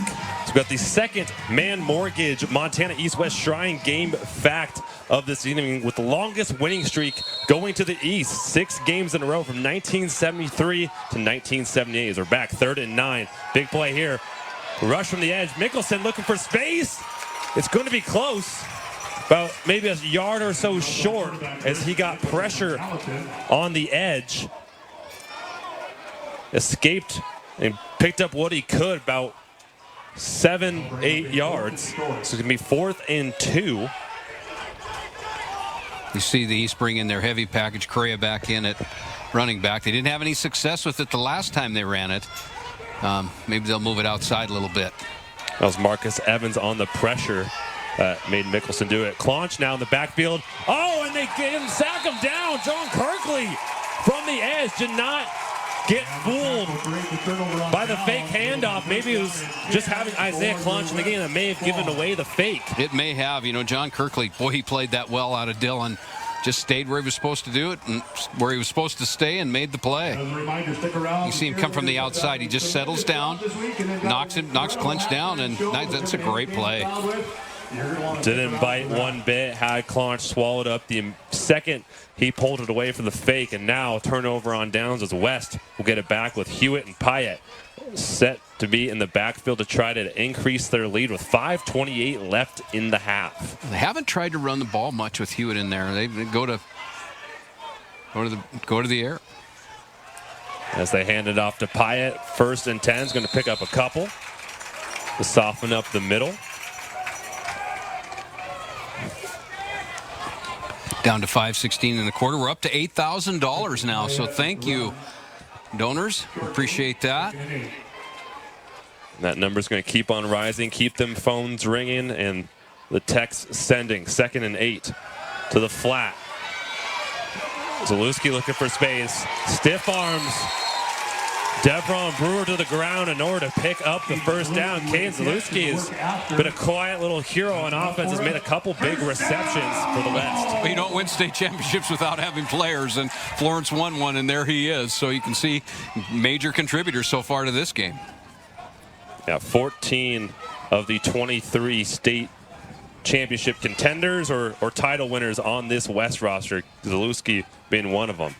Fresh set of downs for the West. As they hand off to Pyatt, he finds a seam, breaks it to the outside, another stiff arm, and steps out of bounds as he beats. We can see that inside zone. Inside zone open, wide open for him if we can get a replay on it, and he just found space and ran to it. Great hole up the middle. Inside as he runs to his left here, pops it back, and there's no one there. Nice run. So little momentum now for Pyatt in the offense after a beautiful run. Got Finch isolated on the bottom here, and Hewitt left-handed quarterback. Excuse me, right-handed. Another run is Pyatt looking for space on the outside, wrestled down on the left side. Not going to let him do it again. As that Shell Osborne from Laurel making the play. As fool me once, don't fool me twice. Right. So 2nd and 9, 4:10 remaining in this first half. No shortage of big plays on offense and defense. A number of turnover on down situations, but a number of big runs, big passes, and turnovers as well. Same formation. 3 out to the right. Finch by himself again. Hewitt drops back. He's looking for Hinch, and it's sacked. Big. Oh, hello. Derek Rothwell from CMR. Wow. Using the length. 2nd team all-conference, playing amongst the trees, hit being himself. 6'6", and Hewitt wanted to go to Finch. He was looking to get over there, and wow. What a hit. Looks like the East needed a big play. They needed a big play on defense. So big sack there. It's 3rd and 16, and is that enough to give the East momentum and the defense to escape this one after a good start from the West? Hewitt again almost sacked, and almost picked off through the hands of Zach Newton as Rothwell again on the pressure. Swallowed up Hewitt. Hewitt tried to get it out of his hands and almost into the arms of All-State Zach Newton. Well, Jackson Cotton, too, came from the outside, and to that outside pressure just forced that. And then Newton, it was almost like he waited for it to happen, and it just ran away from him. Great two-play sequence from Derek Rothwell. As now West team forced to punt is a great stand from that East defense. A high-hanging punt, and that's going to be in the end zone for a touchback. So fresh set of downs when we come back after the break. East defense holds on. Can their offense get the ball rolling a little bit? 2:52 left in the half. We'll be right back. 2 left in the half. There's so much to love about living in Montana, which is why there's a lender dedicated to helping you find a home here. For over 30 years, Man Mortgage has helped make home ownership a reality for countless Montana families with affordable, local home loan solutions. Dedicated to this great place where they first started, because Montana is your home, and Man Mortgage is your lender, as Montana's force in mortgage banking since 1989. Watch me. Watch me pirouette with style and grace. An open floor of inspiration. This is my place. 5 positions to start, leotard and tights. A story through movement, under music and lights. Straight and tall, they promised I'd stand. I'm a ballerina who twirls like the blades of a fan. Watch me. Innovative scoliosis treatment at Shriners Hospitals for Children. The most amazing care anywhere.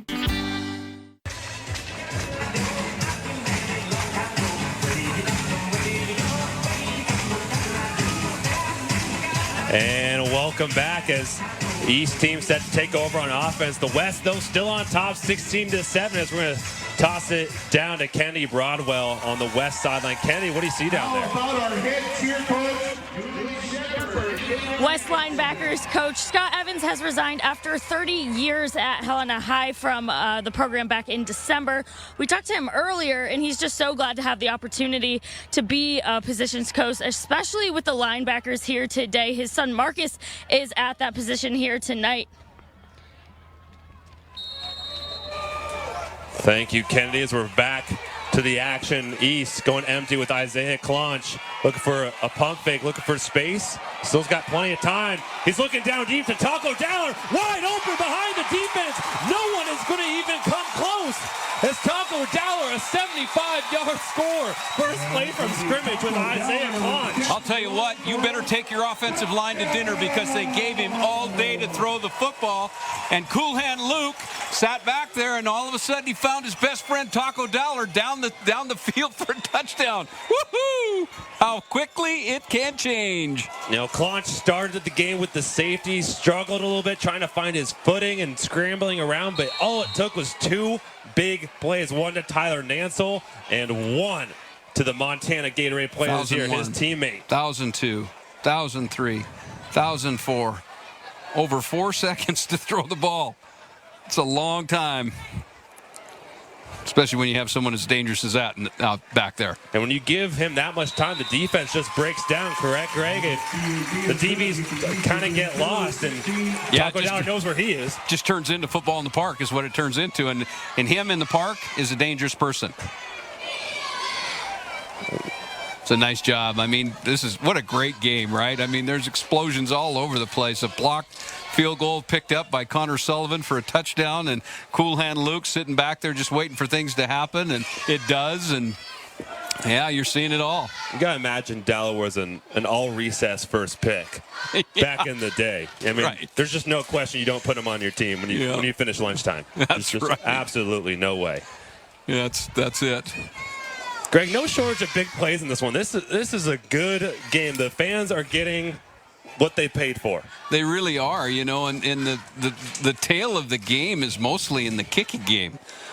Just the blocked field goal and the big punts and the safety and it's got everything. So we got 14-16 East. Again, all it takes is just one big play from them to get back in the game. They did in the first quarter. They did it now as we have 2:38 left in the half. And and both coaches have had to go in and use different things, and a lot of it so far. Well, let's try the run. Well, that's not working. Well, let's throw the ball as far as we can. Okay, that worked once. And let's run outside. Okay, that worked. And then they've had to go in and out. Neither team can find a rhythm, and that just tells you the type of the caliber of athletes on the field. And 1 week practice. Yeah.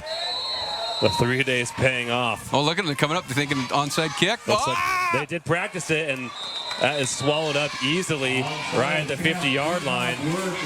Well, that didn't trick anybody with 2:38 left. Looks like that's Kyle Lawson might have made the play. Or Caden Batzler with the recovery. So now the West will get pretty darn good field position at the 50-yard line. You got Rosted out now, so Coach Carver will probably go to his offense, and Rosted's a running back in that offense. Zoner right next to him as they're going to roll out Rosted to the left, looking for room. Nice coverage. Yep. Covered by Ulrichs from Billings Central. His number's been called quite a few times tonight. He's answered it. Intended for Kyle Lawson. Looks like he might have had another receiver open in the middle of the field, but the way his momentum was taken to the left, wasn't able to turn his shoulders to make that play. You know, too, you see both these quarterbacks are not sitting in the pocket. They're rolling them. Those offensive lines can't hang on to the defensive pressure, and both quarterbacks having to roll out. 2nd and 10, this time out to Finch in the flat. Oh, great side juke as he picks up the first down. Oh, look at that. Oh, a little old-fashioned stuff there. A rolled ankle as Bo Dantic is trying to make the play in the flat and isn't able to. I mean, they had two here in the flat. You see the athleticism of Finch. Look at this. Outside, inside, and going. Yeah, Dantic could have had him in the backfield, but great move from Finch. As Lawson catches in the backfield, he's going to lose 2 on the completion. West has all 3 timeouts left. 2 minutes to go in the game. Ball at the 39, so they're in good shape. And the East doesn't want to give one up now, Dylan. I mean, they just don't. You know, they battle themselves back in the game, and they don't want to give one up. And but go for an onside, and you don't get it. This is what you're dealing with. 2nd and 11, Rostad looking on the wheel route to Lawson, the man from Hot Springs. Kind of a specialty athlete for this West roster. They've tried to look for him about 2 or 3 times on this possession alone, but not able to connect there. 3rd and 11. See Rostad going to the Grizz. As a receiver? As a quarterback? Who knows? Well, he's a utility guy, isn't he? Yeah. I know Hewitt's definitely going as a quarterback.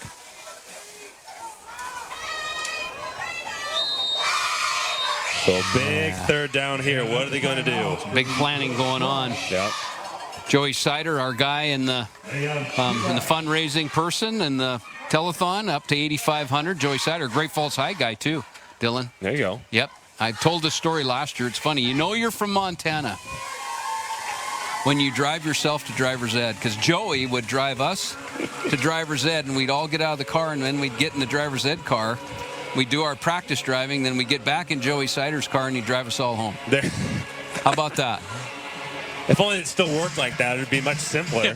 Instead of begging the parents to drag you to the DMV and all that. And the driver's ed teacher would just say, okay, here we go. Well, in rural Montana, you can't tell me that everybody didn't drive into the driver's ed. It's funny. It's just being part of Montana. But Joey Sider, one of our guys that's heads up the telethon, just does a great job and cares so much about kids and about just about everything that this whole game stands for. And so, Joey, nice job. Thank you for everything you're doing. Everybody continue your generous donations throughout this game. There's still plenty of time to get more money to the Shriners Hospital in Spokane.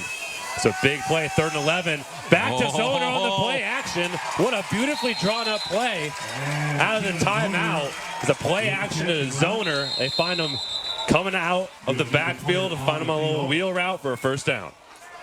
He went down too with the, he's got drug on the knee. I hope he's okay. It's one of the things that, this is one of the issues that they talk about with these all-star games and these injuries, because these players are going to the next level. And that was one of the reasons Carver, and his game plan doesn't want them scrimmaging throughout the week, or at least his team. That's the last thing you'd want is an injury before the game, but obviously competing in a very competitive all-star game like this, injuries do happen. Yep, they do. As we're going to send it back down to Candy here in a little bit. Over on the west side, she'll have an update for us on what's going on over there, either with the injury or another player update.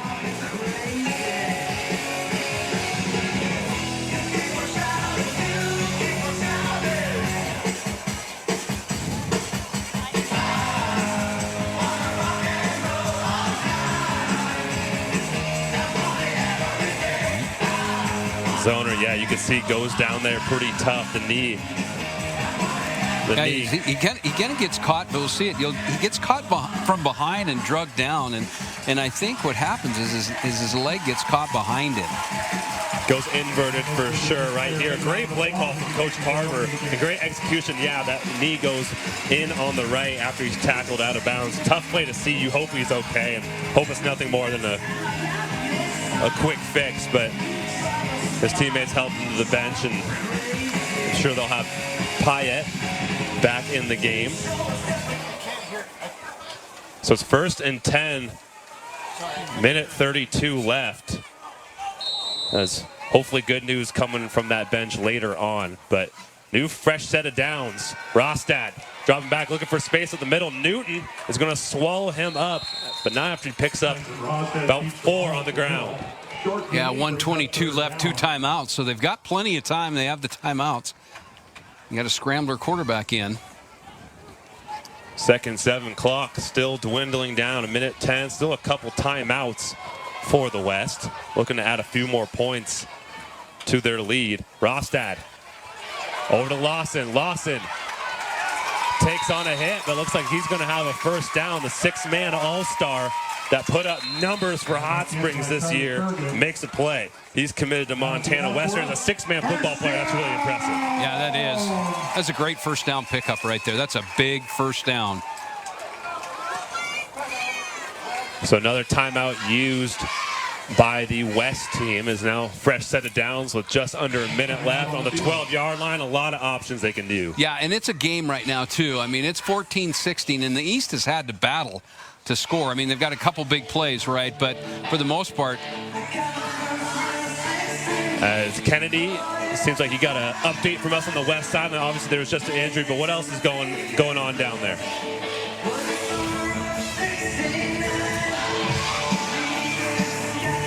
Out of Hamilton, the running back has a little bit of a left knee injury here. Took a nasty hit in that last play that we just saw, getting pushed out of bounds. So we hope that he recovers soon and that we'll see him back in the game. But looks like they're getting some ice on that right about now. Back to you guys. Yeah, so obviously we're hoping for the best. You don't want to see any injuries in the All-Star game, but it is football. It is part of the game. But right now, the West offense has a chance to kind of avenge the injury and get on the board with just under a minute left in the half. You know, and the East defense answered last time. They gave 2 great big plays that drove it back. Big tackle for losses, took them out of scoring position. So we'll see if they can do it again here.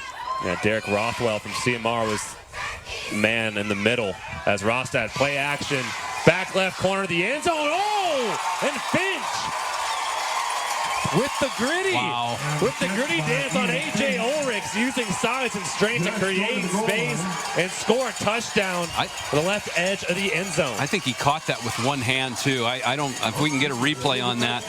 You know, he's regarded as the best receiver in the state. And the West knows it out of Hellgate. I think he catches this one hand. What a great throwback. Nope, 2 hands. But you see how he kept Ulrich off of him?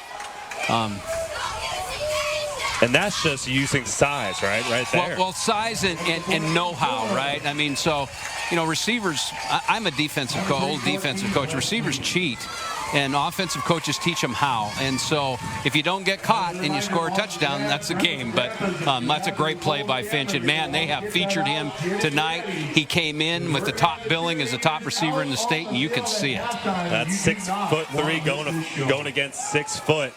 Finch, a future Grizz, showing wide right there. A big play for West. A big momentum swing heading into the half, assuming they can hold on for these last 50 seconds. But we've seen the East be able to score in one play in 70 yards and a 75-yard play. Yeah,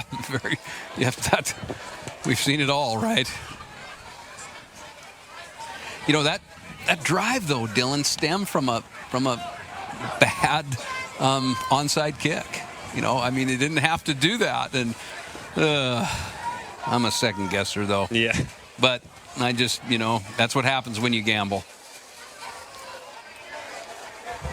You know, we'd be talking about what a great call if they get the onside and they go down a score to take the lead in the half. But in the multiverse, maybe that happens. Yeah. In the 75th annual. You have the wind at your back. And, yeah. Yep. But it is what it is. So we're back going to kick it off with 50 seconds left in this one. East with 14 points. looking for a last-minute score, literally, as Dowler going to return it up the middle. He's dangerous, and he is swallowed up and tripped up at the 18-yard line. Nice play from the West special team. So you probably imagine they're going to, with no timeouts, they're going to keep it conservative. Now it's 45 seconds. Coach Sampson is not a conservative coach, and he has some stretch ability on the outside, and I wouldn't be surprised if we see one go deep. They've shown they've had success with the very long and athletic Tyler Nansel and the speedy Taco Dowler at their disposal. Well, Clonch has got arm strength, and so it's hard to say, but doesn't look like they're going to stretch here. Pretty tight formation.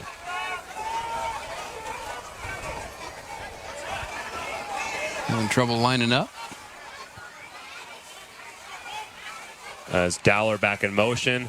Little pitch to him on the outside. He's going to get out of bounds and pick up 3 to 4 yards, which will stop the clock to kind of soften the defense and open up some things that they can do. 41.4 seconds left. Sure see the team speed on the West. Dowler's fast, right? We talked about him all half, but that West team can close. Second and 8. Clonch headed to Carroll next year. Dowler to MSU. Nansel to Drake University, Division I. Here's Clonch, steps back, rolls out to his right, looking deep. They have everyone bottled up down low. Breaks off Swero and then finds Dowler again. Are you kidding me? They're going to need to get up to the ball, though.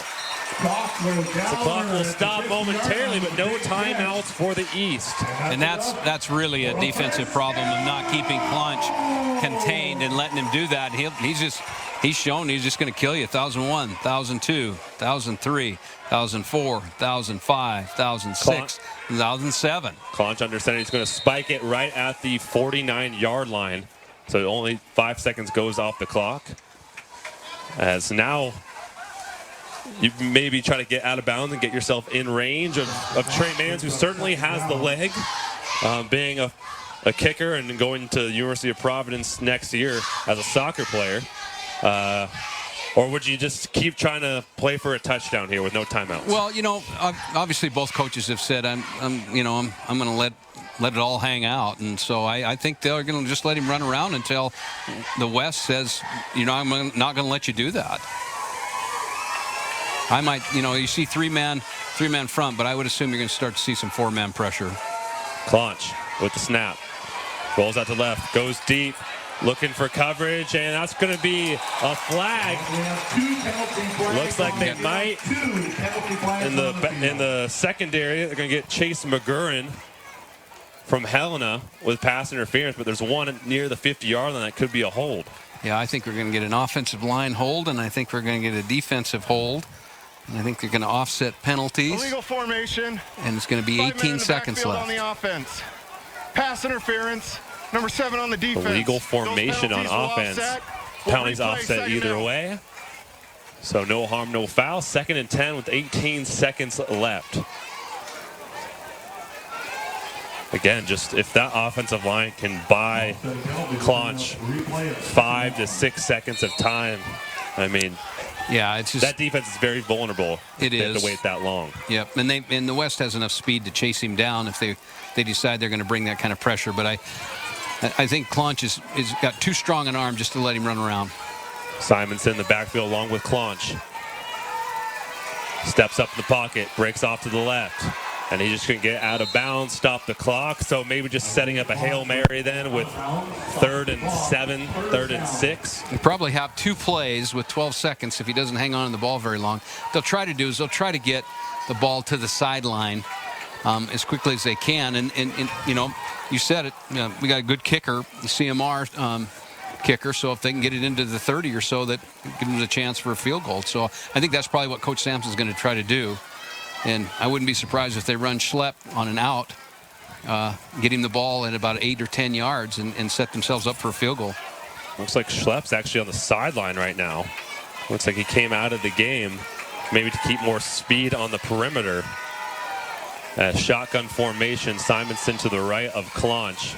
Looking for a quick out there. He has one, had it for a second, steps up, Suero, and then bottled up and finished off by Evans. And that will bring us to the end of the half. 4-8, nice sack from Helena. And we made it to halftime. The West on top, 23-14. The defense holds strong on the final possession, but as we saw from the East team, no shortage of fireworks, and they can easily get back into this one. As we're going to take a break before we get into our halftime festivities. Don't go away. Just hug right behind you.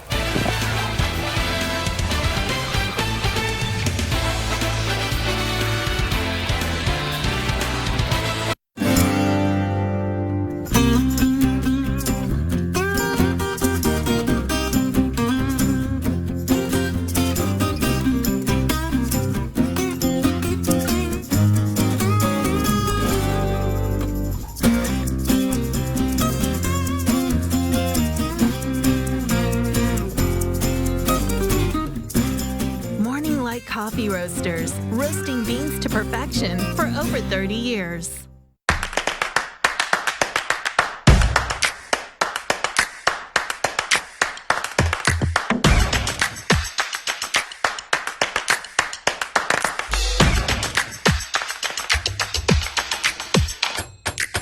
Those moments where banking is the last thing on your mind? Yeah, those are our favorite moments too. Bring on the day. First Interstate, built for you. Watch me. Watch me shine with every snap. Born to move fans, to cheer and clap. 2 different legs, that's how I play. One built from science to help me on the day. Between these lines, I'm all heart and muscle. Don't stare too long, you'll miss the hustle. Watch me. Pioneers in prosthetic technology at Shriners Hospitals for Children. The most amazing care anywhere. Welcome back to the 75th Montana East-West Shrine Game from MTN Sports.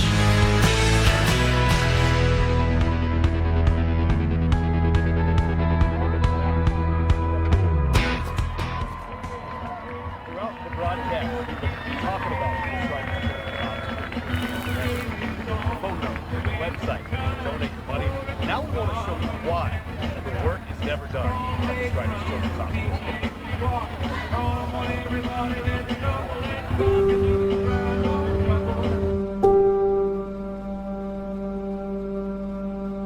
Yeah, when she was born far premature, and she was born basically without a hip socket. When I was pregnant with Maisie at a 20-week ultrasound, we found out that she was missing her fibula. I am Mackenzie Stewart, and I am from Fairfield, Montana. I have juvenile idiopathic scoliosis, and I went to Shriners to receive treatment of a spinal fusion to fix the curvature in my back. I am Grant, and I'm from Great Falls, Montana. I've got bilateral club feet. It means that my legs were turned in when I was born. So when I was little, I got surgery on my heels. I am Addison Benson. I am 8 years old, and when my accident happened, I was 2 years old, and I was ran over by a lawnmower. My name is Macy Brandon, and I am from Havre, Montana. My injury was that I broke my arm, it wasn't straight, and it didn't heal. My name's Amalia Ostwell, and I'm from Havre, Montana. I had scoliosis, and I was put into a torso brace, and that was supposed to correct my scoliosis. I'm Madison, and I am from Great Falls, Montana. I was born with a cleft palate. I go for the Shriners Hospital for treatment. Probably 3 or 4 hip surgeries. Seems like it was 3 surgeries and multiple casts. We're taking Maisie to Shriners about every 6 months. Sometimes it's a little more than that, just with adjustments for her prosthetic and if she has some issues. It was very welcoming when I first went there. I was really scared, but they helped me realize that I was going to be okay. When I went to the Shrine Hospital, I didn't really know what was going on. I know my family was scared, and I'm just lucky I'm still alive. As far as her care during surgery, her prosthetics that she wears over and above what my insurance pays, they work with a local prosthetist here, so we don't have to travel out of city or state for that matter for that, because she's got a lot of adjustments that need to be done. They just know how to treat the kids and the parents as well. I mean, it was absolutely a wonderful experience in a difficult time.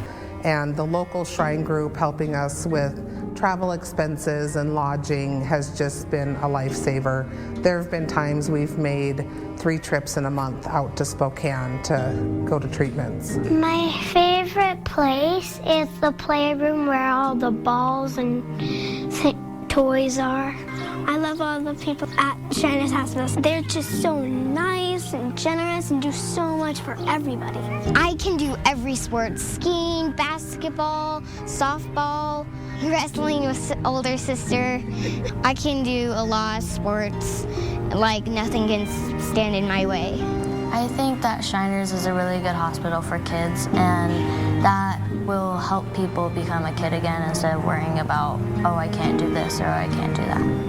I am thankful for Shriners because they help kids like me, and they made it so I can do everything I can do today.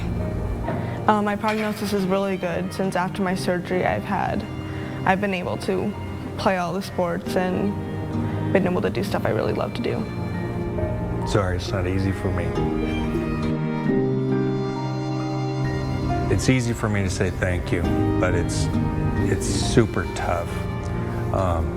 The folks at the Shriners and the whole organization has just been wonderful for wanting to step in and help my daughter and my family, and they're nothing but just a blessing, and we're so happy to have known them, and happy to if we can help a little bit in any way, we're happy to do so.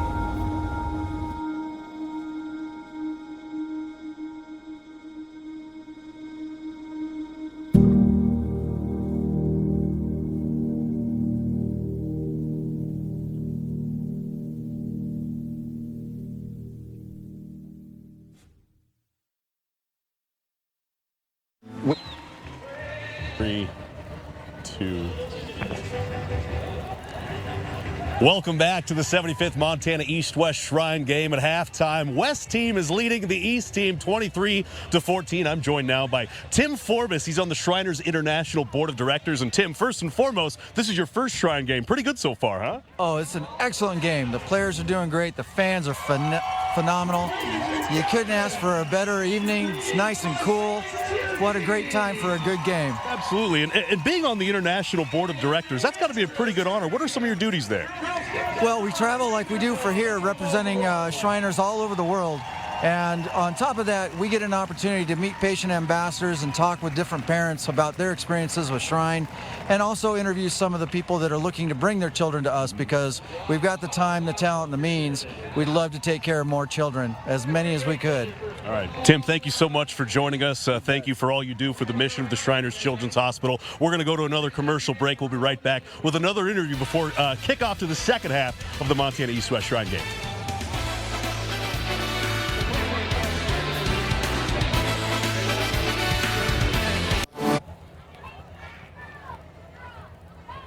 Welcome back to the Montana East-West Shrine game. Joined now by Peter Brewer. He's an administrator at the Shriners Children's Hospital in Spokane. Now, Peter, you tell me this is your first game, but it's been very important to the mission of the Shriners Hospital. Tell me about what this game means to you guys and how important it is. Well, it is incredible. First of all, it's a real honor and privilege to be here, but the excitement, the enthusiasm, the tradition, it just doesn't get any better for us. But as far as the hospital goes, it's really about awareness. Again, it's what these folks do out here to kind of spread the word of what we do, but it's also, again, about the donations they raise. But it just doesn't get it about the best of the best are out here, so it's great to be here. Yeah. The 75th game, I mean, there's a pretty rich history here at the Shrine game. It really is. And again, it's the elite, the best all-star game. And it just doesn't get any better than that. Absolutely. All right, Peter, thank you so much for joining us. Again, see that number, see that website. Donate your money to the mission of the Shriners Children's Hospital in Spokane. It's never been more important. That work is never done. We're going to go to break. We'll be right back with kickoff to the second half of the 75th Montana East-West Shrine Game.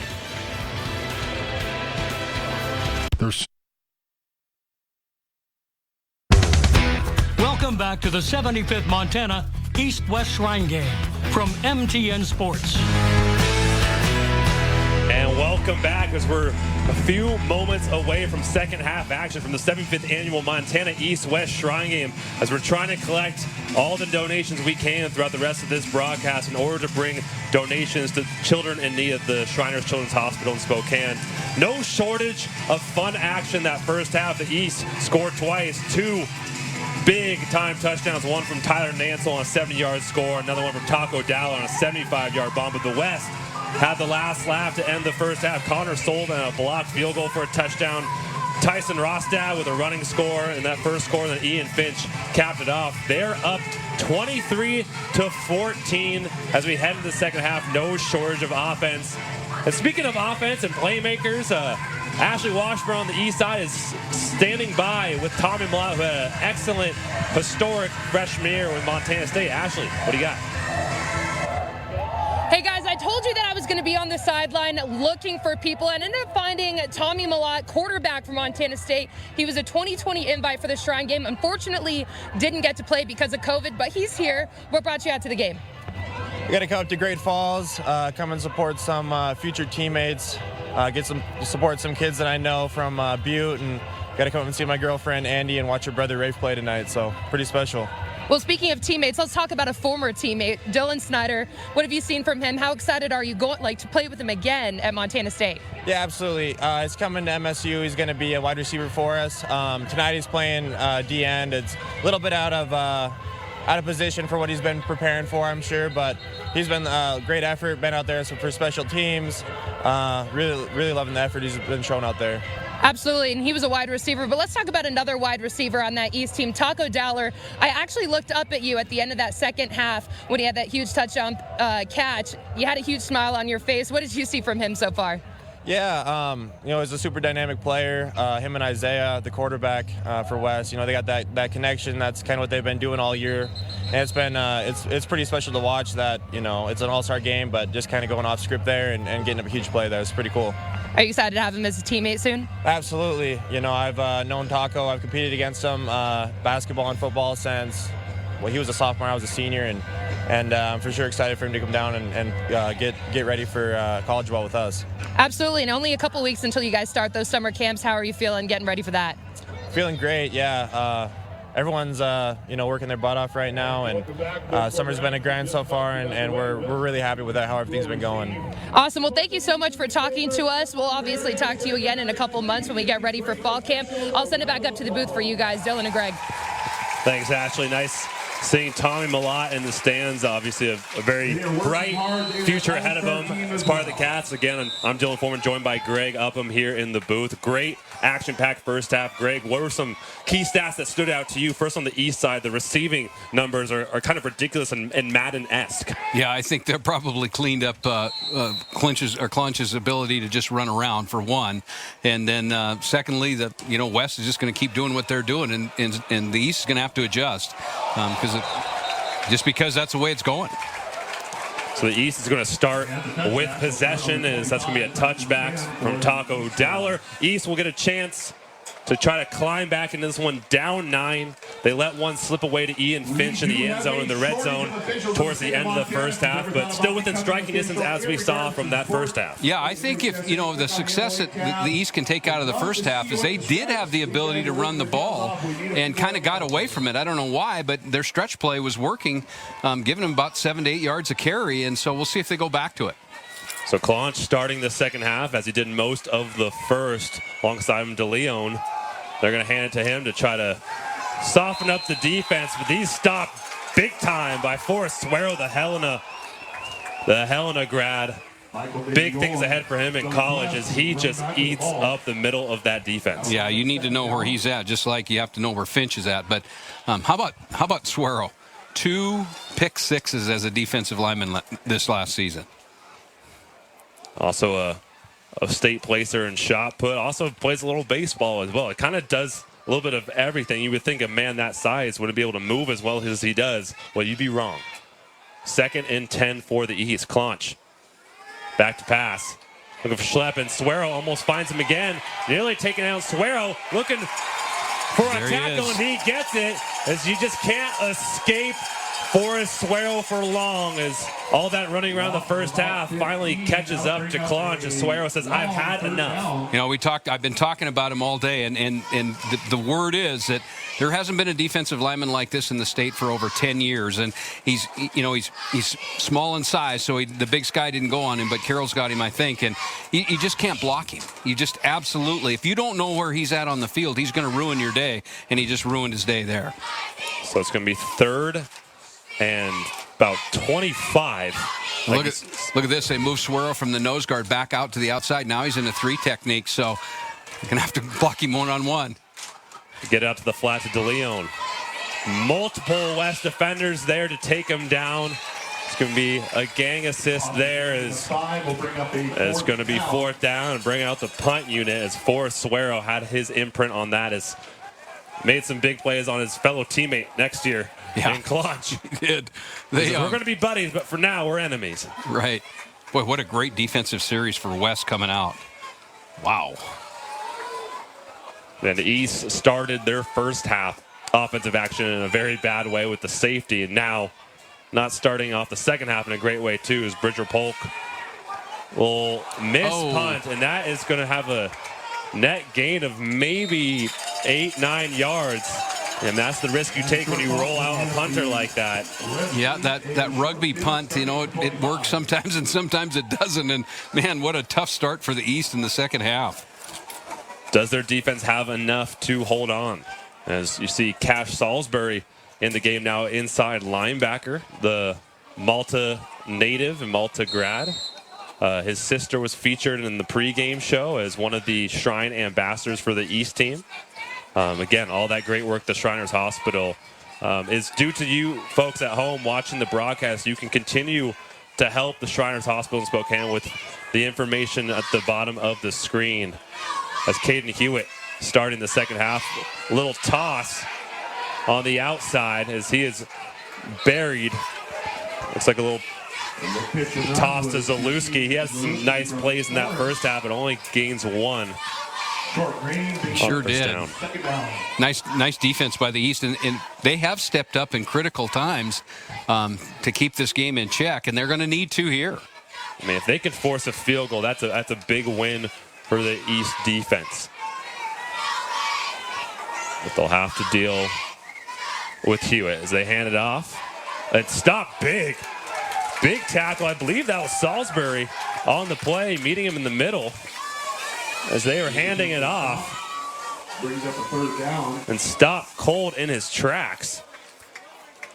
Yeah, let's bring up 3rd and 9. So here's a big down. Now mind you, that Rohrbeck, the kicker for Glacier, that's well within his distance. But like you said, Dylan, if they can keep this at a field goal, that's a big win. 3rd and 8 after Pyatt got bottled up. Here's Hewitt dropping back. He's receiving pressure from the left edge. Rolls out to the right, looking deep. He's got an open Zalewski and broken up by the safeties. That's Rafe Newbro. Beautiful coverage. That's an absolutely great play by Newbro to come in and break that up. He caught the ball. That's being a physical safety. What a great play.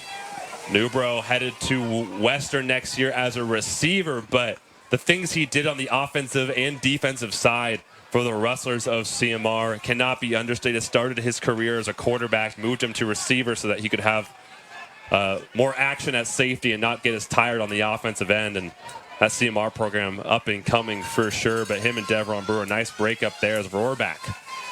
About a 35-yard attempt. And plenty of leg, plenty of distance, and the field goal is good. The future Grizz knocks it in. Key to the game, kicking. Yeah, the West up 26-14 as they strike first here in the second half. 11:24 left. We'll be right back. Malott, Ashley Washburn standing by with a report on the Bozeman twins, the Perkins brothers. Ashley, what do you have? The Perkins brothers, yes, the West team has definitely been seeing some double vision as they're looking at that offensive line. You've got number 56 offensive lineman Jaron Perkins, and then his twin brother Jaden, but the Perkins connection does not stop there. It actually started in the 90s. Josh Perkins is their dad, went to Montana State, and then Justice Perkins is the older son of Josh. He walked on at Montana State, redshirted his freshman year, played this season, actually was going to be a backup going into the season, and then Cole Sane, the center, projected starter going into the 2021 season, ended up getting hurt, didn't play all season, so it gave Justice Perkins an opportunity to step up. Now he's a full scholarship athlete, is going to start this year. Now he's got his two younger brothers that are also going to play at Montana State. So I guess you could say it's time for the percolator at Montana State. So next time they do something big, I want you guys to say that up in the broadcast. It's time for the percolator. Well said, Ashley. The percolator. We'll trademark that. Ashley Washburn also be used in the future MSU broadcasts when those broadcasters bring up the Perkins name. It's a nice start with Braden Mickelson under center for the East team. Back-to-back plays, run plays, first by Mickelson, then by Simonson, future Dickinson State. As Mickelson absolutely walloped on the edge right as he handed the ball off to Simonson. As he got destroyed by John Kirkley. And Marcus Evans. I mean, he stepped right in there and snuffed that out. But you see the East going back to their run and actually having some success with it. Well, look at the timing to get that ball off to Simonson. Wow. That could have been a loss for about 6 or 7 yards right there. Would have put him in a hole. 2nd and 9, though, on the 40. 9:54 left in the third. East needs some momentum on this drive.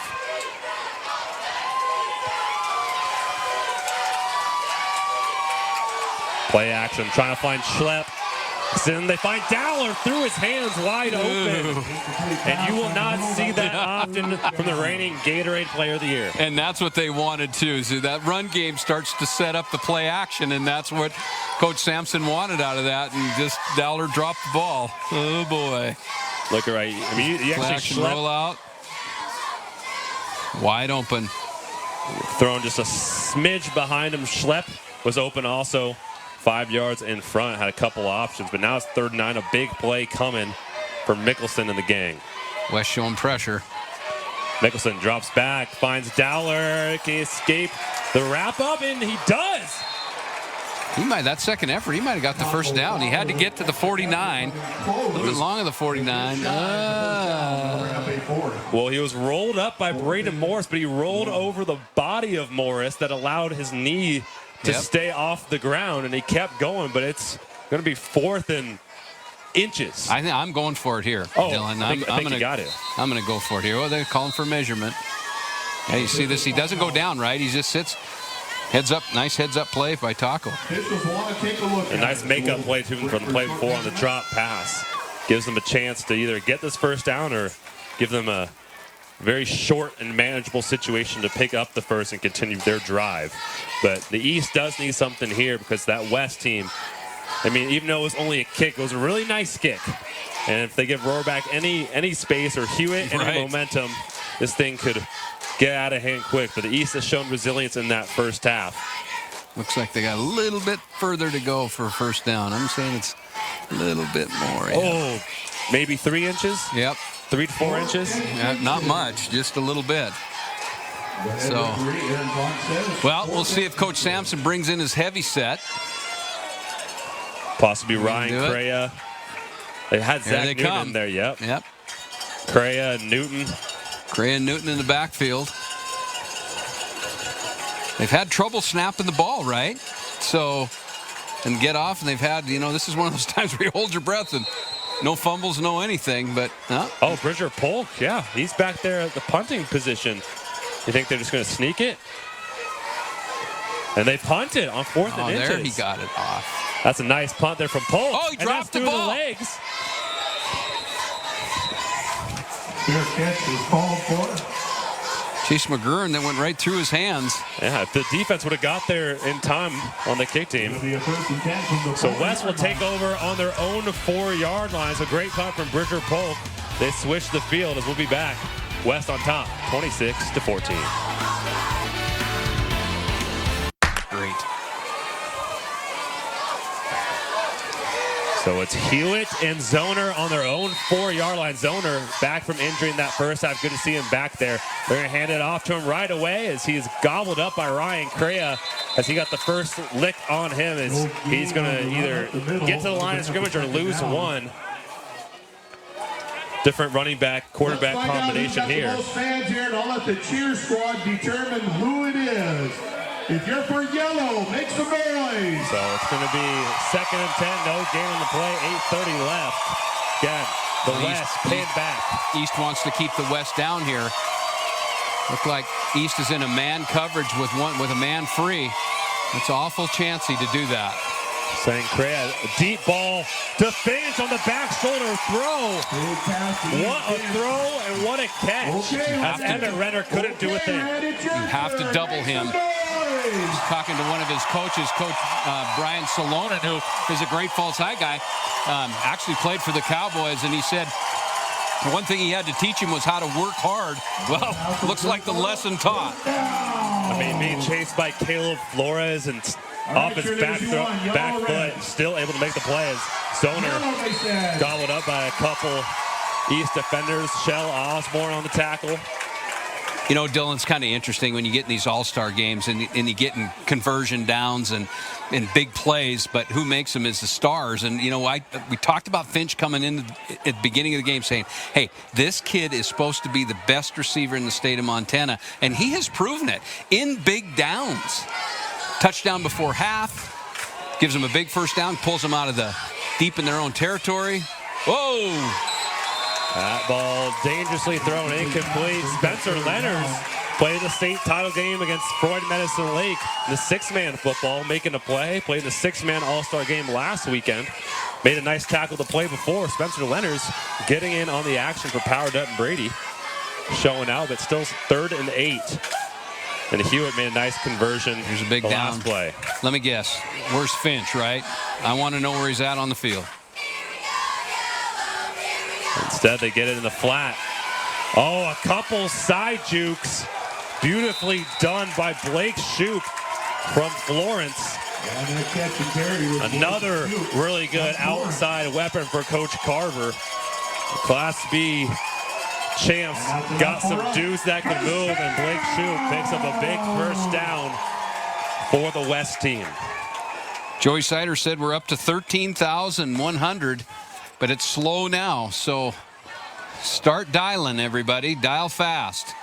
We don't like Joey to be lonely. First down up the middle to Zoner for a couple. I think that's Crea again, man. He's played a good game inside. I couldn't catch the number, but.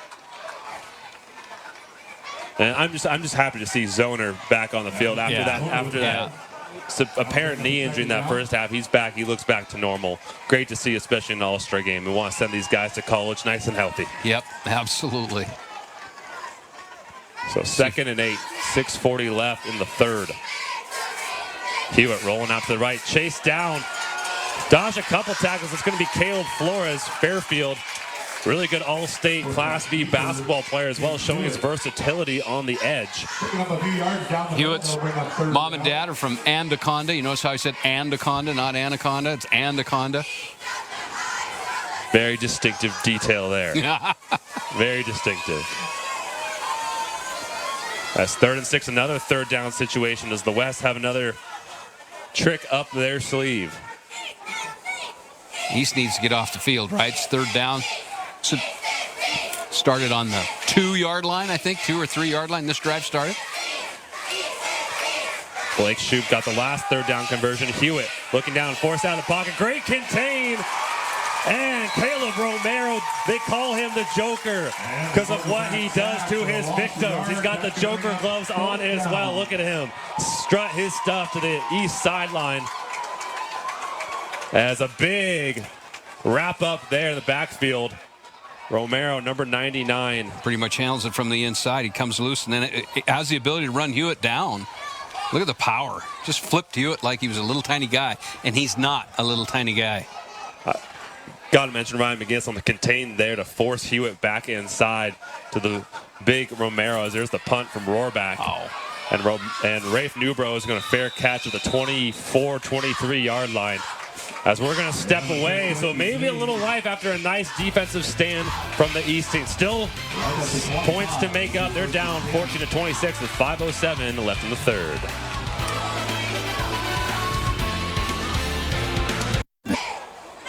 And we're back for fact number 3 of the Man Mortgage Montana East-West Shrine game facts. The most points scored by one team, 48, happened twice. Once by the East team, 1991, and once by the East team in 2004.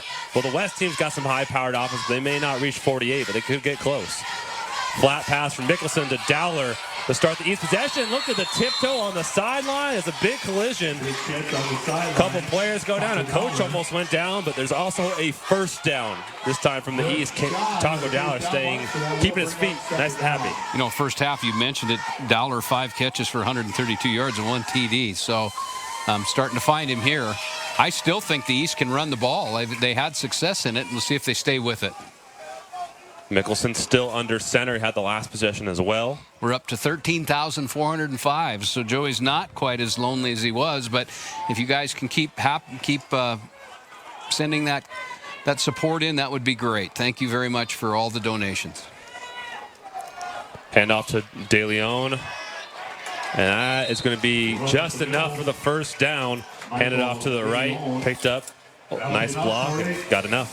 You know, they set, remember in their last series, they ran the ball, and then they ran a play-action pass, and Taco dropped the ball. And I'm sure they're going to come back and try and do that again. It's just a great setup, and they've had success running the ball. They can't let West get too far out in front of them because they can't catch up running the ball, but they can keep themselves in the game with it. Another handoff, this time to the left. De Leon looking for space, and he's taken down by 2 West players. Leave. Nice plays from a handful of the West. Kind of seen both defenses start to settle in, haven't we, Dylan? And that's the way it goes. That first half, it's the Wild West, and then coaches do some good job of making adjustments, and the players learn to adjust to each other, and it's a little more conservative of a game. Chase Williams on the stop there. Nice play from Williams. Big pass and picked off. Going the other way, looking for Ryland Schlepp. As that one was taken away by Luke Mackey, the future Air Force grad from Florence, valedictorian, student council president, does a little bit of everything. Yeah, and intercepts balls too, so how about that? And Mackey was one of those names I thought would be called a lot earlier, but the biggest defensive play of the game steps right in front. Mickelson looking down Schlepp. You just didn't see him. Just absolutely didn't see him. And I was just thinking that there hadn't been any turnovers in the game yet. You know, they're just, other than the blocked field goal that Sullivan took to the house. I'm sure they were cheering up in the Flathead. Luke Mackey, pretty much a picture-perfect student athlete at the high school level in Class B, state title, undefeated, all that stuff. Going to serve in our armed forces for Air Force next year. And now Tyson Rostad and company takes over. So he's looking for space, beats Rothwell to the edge to pick up a few extra yards on the ground. He's going to have about 4 or 5. He'd be a little spooky to blitz. He's got great feet. I'll bring up the second down. So Rostad and Payet in the backfield as East desperately needs a stop here to stop this one from getting out of hand. Handoff. QB keep from Rostad. He picks up the first and dives for an couple extra. East being a lot more active on defense, too, because they know how critical this drive is. And they've done a good job of holding them out. Run down to the end of the third quarter, 3:32 left. Rostad so good with that option either hand it off and read the defense or keep it himself. And new set of downs on the 23. Hands it off to Pyatt up the middle. Another big gain as that interior offensive line doing really good up front from the run game. You know, the West going back to that first touchdown they scored, Dylan, just the exact same way in the first quarter. Just smash mouth football, run right at you. Penalty flag on the field. And see that, you know, one of the things Carver understands well is rhythm, and the hardest thing on defenses is once those offenses get in a rhythm, the legal procedure. But once they get in the rhythm, Carver doesn't like to disrupt it. I like the way that he calls the game, and it's hard on defenses once that offense gets that rhythm, and he's got that rhythm in his offense right now. False start is going to bring them back a couple of yards. It's going to be 2nd and 6 after a 9-yard pickup from Pyatt. 4 out wide. They've been in this shotgun formation for most of the game. Hands it back over to Pyatt, who just continuing to work. Goes through 1, 2, 3 defenders. You might be seeing a little fatigue start in the game. He broke 3 tackles in that inside zone, but he's powerful too. It's fun, just interesting. I mean, Carver's comfortable when he's got his quarterback and his running back. He knows what he wants to do. We just watch this. He just inside zone. Finds a little seam, broken tackle, broken tackle, broken tackle, tackle. Future Carroll-bound star in the making, Pyatt. Big part of what Hamilton did this last year in Class A. And a big run there, 5 yards to pay dirt. Rostad keeps it on the key, man. He's in. 32-14. Rostad picks up his 2nd running score of the game as he punches it in and extends the lead. What a drive. The ground and pound from Coach Carver pays off as they go up 18 with 2:07 left in the 3rd. Yeah, that's a big drive right there. It just simple football, just run right at you. No flash, no frills on that possession as Rohrback kicks it through 33-14. They went mano-a-mano and West won that one 33-14 as we near the end of the 3rd quarter. What great poise from Coach Carver in the offense as we're going to... Yeah, just really simple football, Dylan. I mean, he's very, you can just see how comfortable it is when he has his players in there and just what he wants to do with them. Yep, and we have Kennedy Broadwell standing by on the west sideline. One of the Shriner patients, again, keeping the focus on what this game is truly about. Kennedy.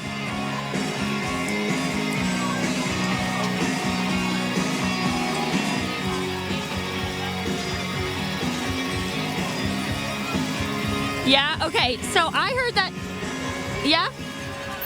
that there is a special meaning behind this number 16. Can you tell me what it is? I was best friends. So in 2016, I became friends with this one guy named Nick Winfield, and he had the same number. Oh, so it's your friend's number as well? And it was in 2016. Lots of 16s going on here.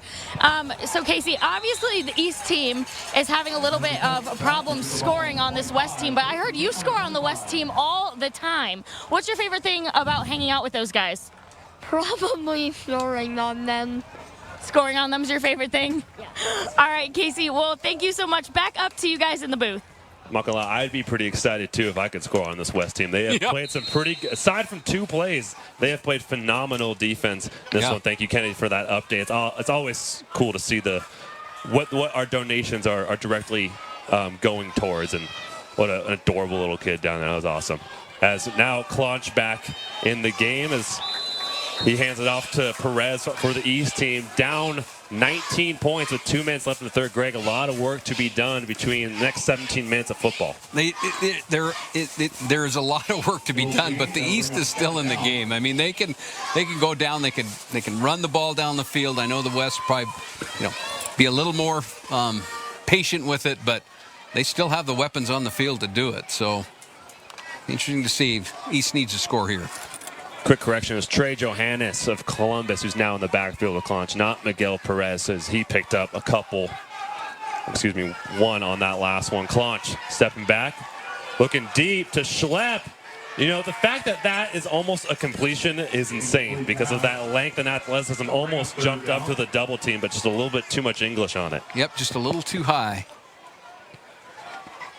As you got to wonder, will Claunch start to kind of force things knowing he's down 19? I mean, there needs to be a little bit of urgency, but I wonder how this is going to play out the next quarter or so. Well, you know, you can be more patient because they're 15-minute quarters, and that's a lot longer than they're used to playing, and so there's no reason to be impatient.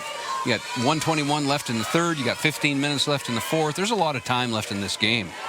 3rd and 10, big play coming, looking for space, gets outside the pocket, pump fake, deep ball to Dowler. He's open, he gets past, and he stays in bounds. What a play! And we should stop acting surprised. That's how they have gotten their big plays as he beats Bodie Smith. And I'm sure the defensive coordinator for the West is frustrated because you're gonna have to spy Claunch now. Dowler's just too dangerous, and you can't cover him forever.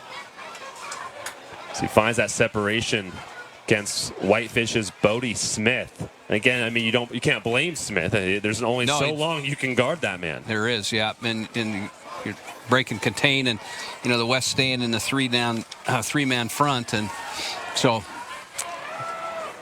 1st and 10, big 3rd down conversion for Claunch, and the offensive line giving him that time as he keeps on the fake handoff and actually gets through a little bit of contact to pick up a couple extra yards as he took on the initial hit from Chase Williams, which is not an easy thing to do. Chase Williams, a beast defensively, also going to MIT, so one of the smartest people on the field, if not the smartest. Yeah, very much. Yeah, he's just well-executed inside run play.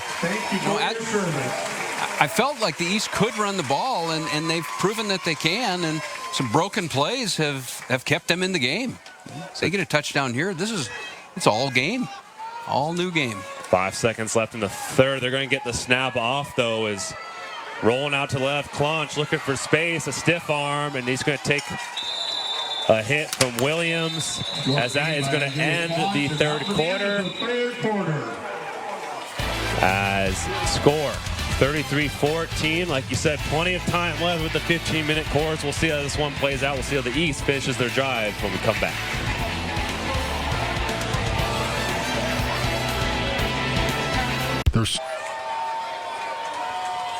And so while we were at break, there was actually an untimed down, a penalty to end the third quarter. And we almost just saw fireworks. We almost saw Taco Dowler come up with an improbable catch from Claunch. But nonetheless, it is now the end of the third quarter. Well, we'll see if the East can punch it in here. Yeah.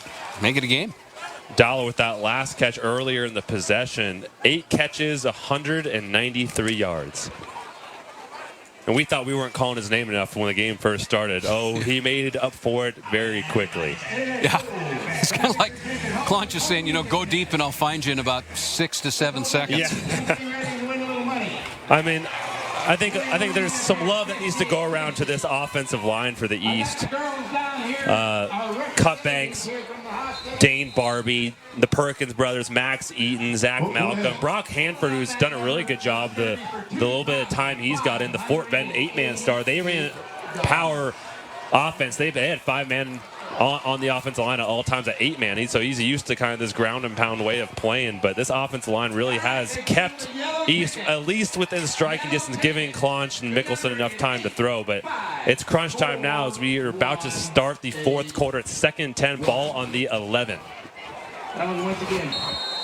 As we have both Perez and Johannes in the backfield to start this fourth quarter. Strap in your seatbelts. Dowler in motion, and they mistimed the motion as Dowler was running across. Oh, boy. That ball got snapped at the worst possible time.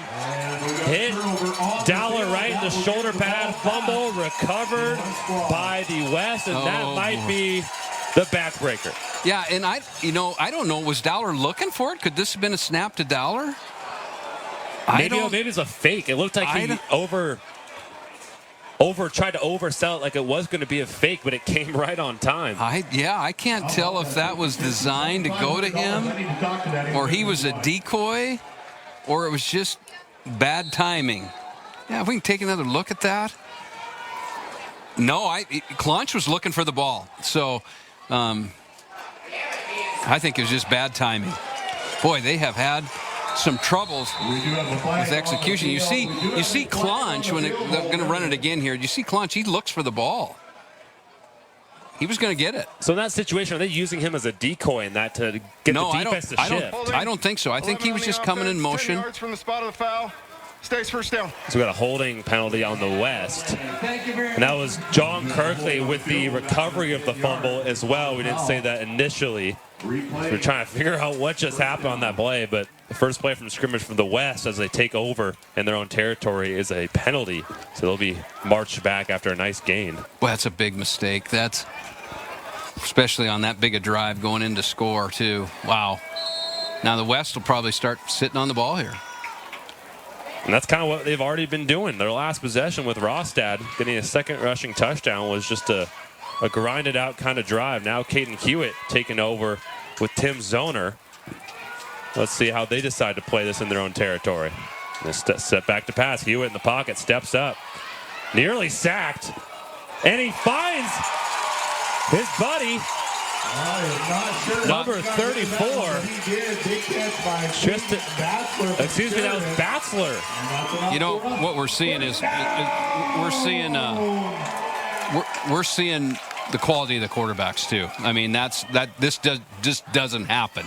These guys know what they're doing, and they've got arm strength to be able to do it, and quite a feat. And Hewitt took a shot as he caught that ball off to find Batzler. Wow, how about this? This in from Joey Sider. We just had a $30,000 donation from a doctor that worked in Coeur d'Alene and now lives in Chinook and played in the Shrine Game in 1963. Wow. How about that? Wow. Just generous donation. We love that, but we've got an injury on the field, so we're going to step away, but great news from you, Greg. Appreciate that. We'll be right back.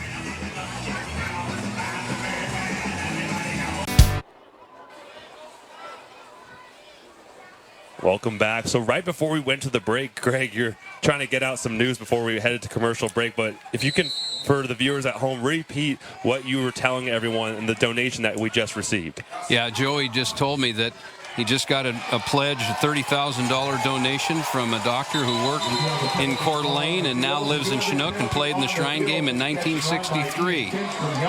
He is sending his support for these students and for the athletes and for all the children who are served with that. We can't say thank you enough.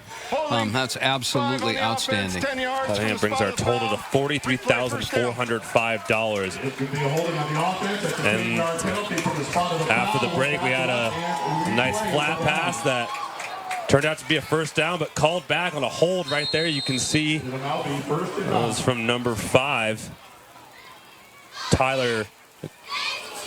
We see the live arm with Hewitt too. That is a gun. He just flipped that ball and zing, it's gone. I think that was Rostad on the hold. They put him at receiver. And Zoner in the zone, second level of the defense, as he points out to the East defense. Look at him go, looking pretty good after the injury. Yeah, we can see the replay here. You can see that the West is starting to wear the East down, Dylan, and that's what's happening. They've been able to run the ball inside, and Zoner, who was hurt earlier in the game, bounces back and away he goes, and that offensive line starting to take over. But the fatigue is starting to happen on the East. And Zoner, I think, called out one of the defensive backs, but he wasn't even touched on that run as he broke the first level. So a nice fresh set of downs on the 29-yard line as we're still in the early part of this fourth quarter. East defense, like you said, looking a little sluggish now. Newton chasing Hewitt, and that one tipped away by Tyler Nansel. Nice play from the future Drake University. Nice all-around defensive athlete. play.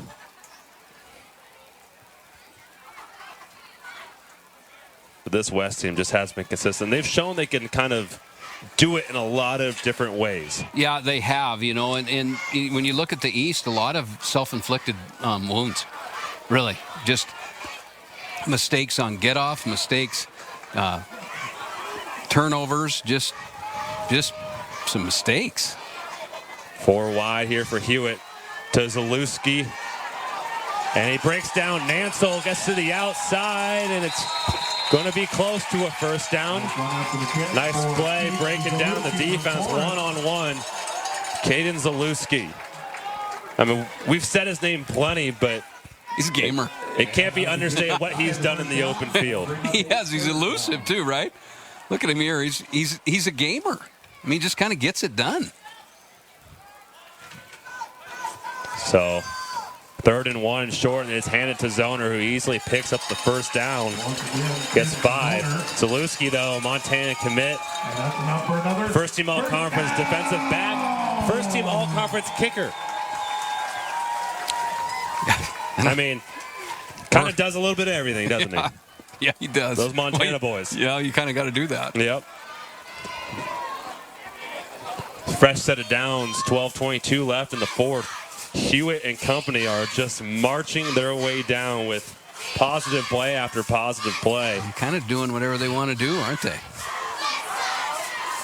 There's a snap. Bringing an extra. Pyatt tries to break it to the outside, and there was that box was just stacked, Greg. There were a few more guys in the lane that time, Dylan. They're not going to get away with it, but so one of the few negative plays we've seen in a while, aside from penalties. 2nd and 12, but again, they're holding on to a 33-14 lead. They're not going to really try to do anything too crazy right about now, just trying to accrue yardage and tire out this defense. As Hewitt rolling out, looking for space, shakes the defender, another one, but finally taken down by Cotton from Bozeman. Jackson Cotton was the 3rd and the lucky contender to bring down Caden Hewitt after a couple missed tackles in the backfield. So 3rd and 12 now. You know, the East really has bristled up in the red zone. I mean, several times. They've just kept coming and coming and coming. I mean, they just won't quit.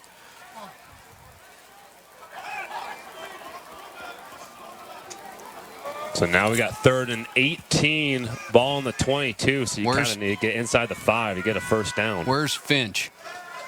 So going to hit Zalewski again, this time on a little mid-screen. We've seen them have that play a couple times, but for Finch, usually they're going to pick up enough. And I imagine, yep, they're just going to send out the kicking unit and take the points.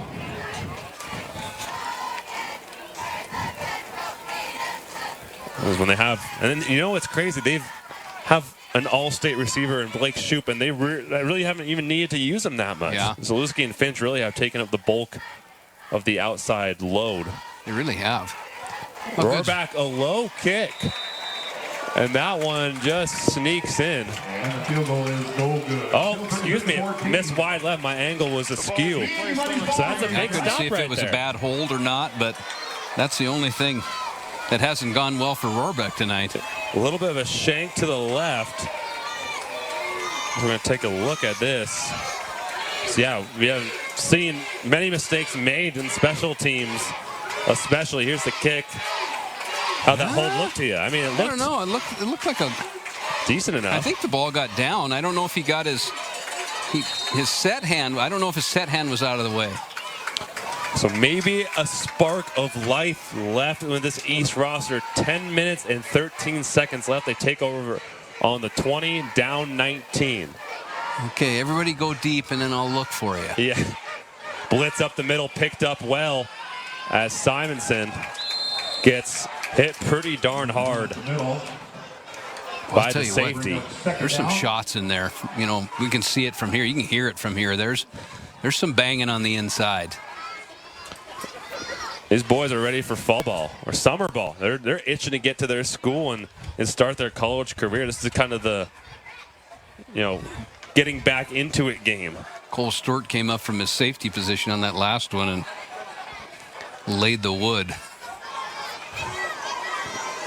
2nd and 5. Clock still going. Little misdirection. Miguel Perez finding open space. A stiff arm as he gets past the 50-yard line for a big gain. How about maybe we'll just call it Big Play East. That's the name. That's who's playing tonight. It's not the East and Montana. This is just Big Play East. This is how they play. Jackson Simonson, excuse me, not Miguel Perez, on the ground. A farm boy. His coach one time described me as just a hard-working farm kid. Watch his subtle move as he just dead legs the safety. So he breath of life on this East team. Speaking of the East, we're going to head it down to the East sideline reporter. Ashley, what's your update for us? Hey guys, yeah, that was very exciting play down there, and I know that definitely made their offensive coordinator Levi Wesche super excited. But on top of that, he's also very excited because he's getting the chance to coach two of his former players, quarterback Braden Mickelson and tight end Rylan Schlupp. They started their high school careers at Bozeman High School. Now they're at Gallatin, so they started their career with Levi Wesche, and they're about to end their high school career with Levi Wesche. So there's a lot of excitement behind there. But speaking of Bozeman, I also just want to say really quick, my cameraman in this end zone, Jerry Robertson, it's his 40th birthday today, and he said all he wants for his birthday today is for you guys to donate to the Shriners Hospital. So make sure you guys are donating. It would make Jerry very happy for his birthday. We want to keep Jerry happy, so he keeps filming. If he's unhappy, he may just quit filming, and you might not be able to see the game. There you go. So donate, please, for Jerry. It's a milestone for him. Come on, guys. He might be 50. He might be lying. Yeah. Dylan, I don't know. You're 45, right? Right, Greg? 40? Yeah, right. Yeah. No, I was 38, I think. There you go. Whoa! Clutch, escaping pressure. Guess who was there again? Old 91. Forrest Suero getting the party going on that sack. Is not going to get credited with it. If I was coaching against Suero, I'd call early in the morning and ask his mom, where is he? Because you need to know where he's at all the time. Drops back. Watch him come. I mean, just speed, right? He's like a little mini Aaron Donaldson. I mean, he is just a wrecker. Kirkley is going to get credited with the sack, but I'm sure he dapped up his buddy Suero. He's like, hey, thanks for the assist. Appreciate that. 3rd and 13, just under 8 left in the third. After that big play from Jackson Simonson, couple nice defensive stops from the West. You know, it's funny, the Stars came out tonight, didn't they? Mm-hmm. They really did. I mean, you know, you got Finch, who's broke some big plays, and you got some quarterback play, and you got Dowler, and you got Suero. I mean, these guys have all lived up to their billing. So the E is going to take a timeout, try to figure out what to do on this 3rd down play. 7:41 left in this one. Don't go away.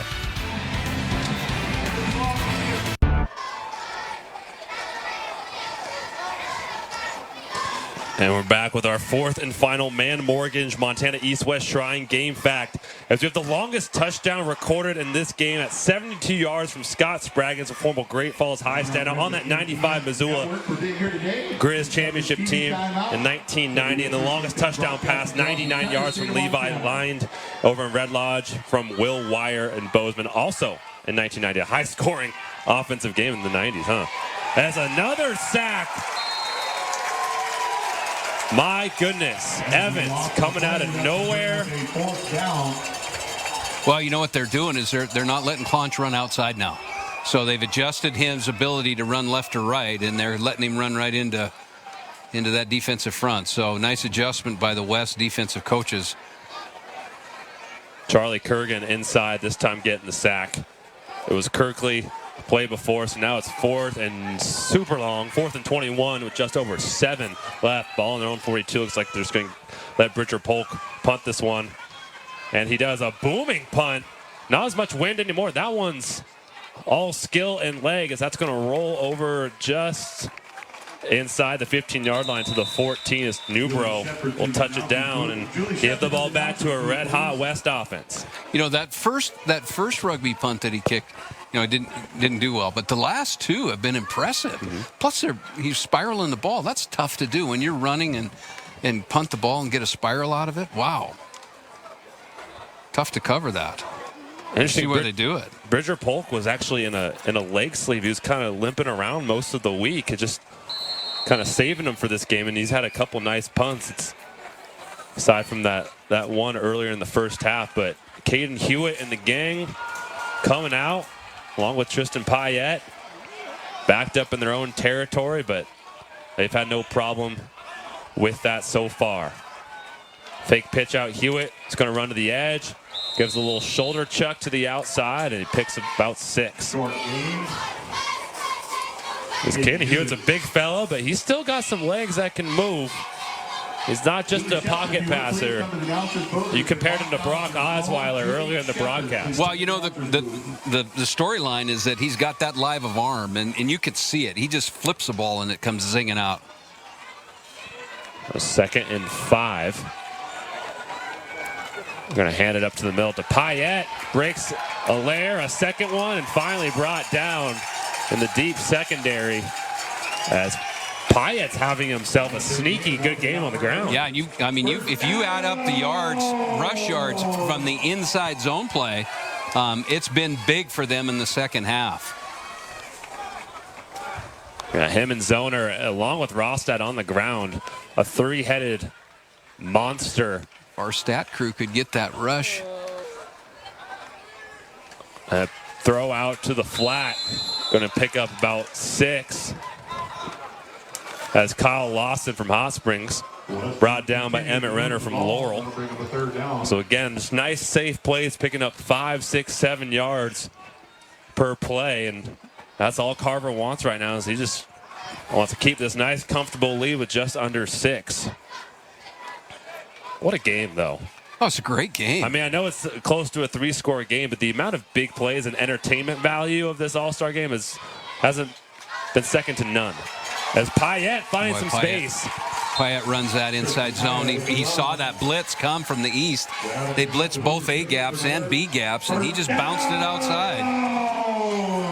The question mark coming in the game for me when I did my homework was, could the West offensive line do what it needed to do? It has. It really has. The quarterback play on both teams has been absolutely phenomenal. A lot of open gaps in the middle, thick part of that offensive line.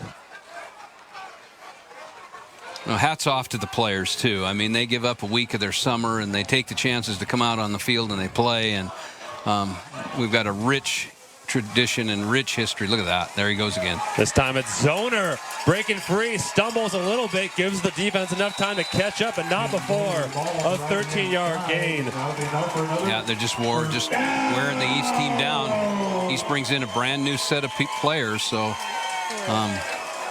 yeah, it has been an interesting game, Dylan.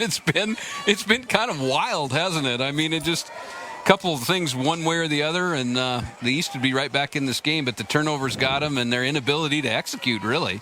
You know, jumped off sides, and then the ball snapped over their head in the very first time they touched the ball, and we got a field goal block, and Connor Sullivan runs it back for a touchdown, and just a lot of unfortunate mistakes. Has a nice stop up front. We are at $44,850. Unbelievable. Wow.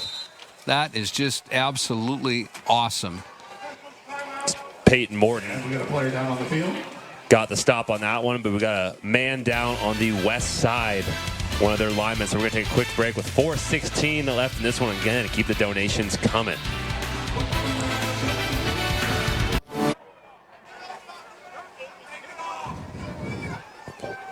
And it looks like Tommy Nilsson from Hellgate was the one who stumbled a little bit, but he was able to walk off the field under his own power, which is always good to see, especially with linemen getting caught up in the trenches. So good to see that he was able to limp off the field by himself. It's 2nd and 10, and it's going to be offside. They're going to, on the right side of that line, looked like it might have been Zach Newton. You can tell why football is such a popular sport to watch. There's just so much action on it. And you know, and the game is changing all the time. And I really compliment the coaches, and they work hard to make sure that they stay current. But, you know, they feature the athleticism that the athletes give them. And you saw it tonight with Claunch's ability to push the ball down the field and Dowler's ability to just shake loose, and inside zone runs by the West team. And just some really good football tonight. Hewitt dropping back. There's a guy open. in the flat. No one was really near him, able to pick up an easy 4 to 5 yards. It's going to be close to a first down. Give another look at why this kid's going to the Grizz as a quarterback. Just we can get another look at him. Look how easy it is for him to throw. Going to his right, obviously, but you just don't see that very often. Watch it. Watch how quick that ball went. Can't cover it. How about you guys here on the west side? Kyle Lawson's going to be a couple of yards short of that first down. You can hear the crowd, the west side, obviously a bit more jazzed up right now than the east with their team up 33-14. I would be too.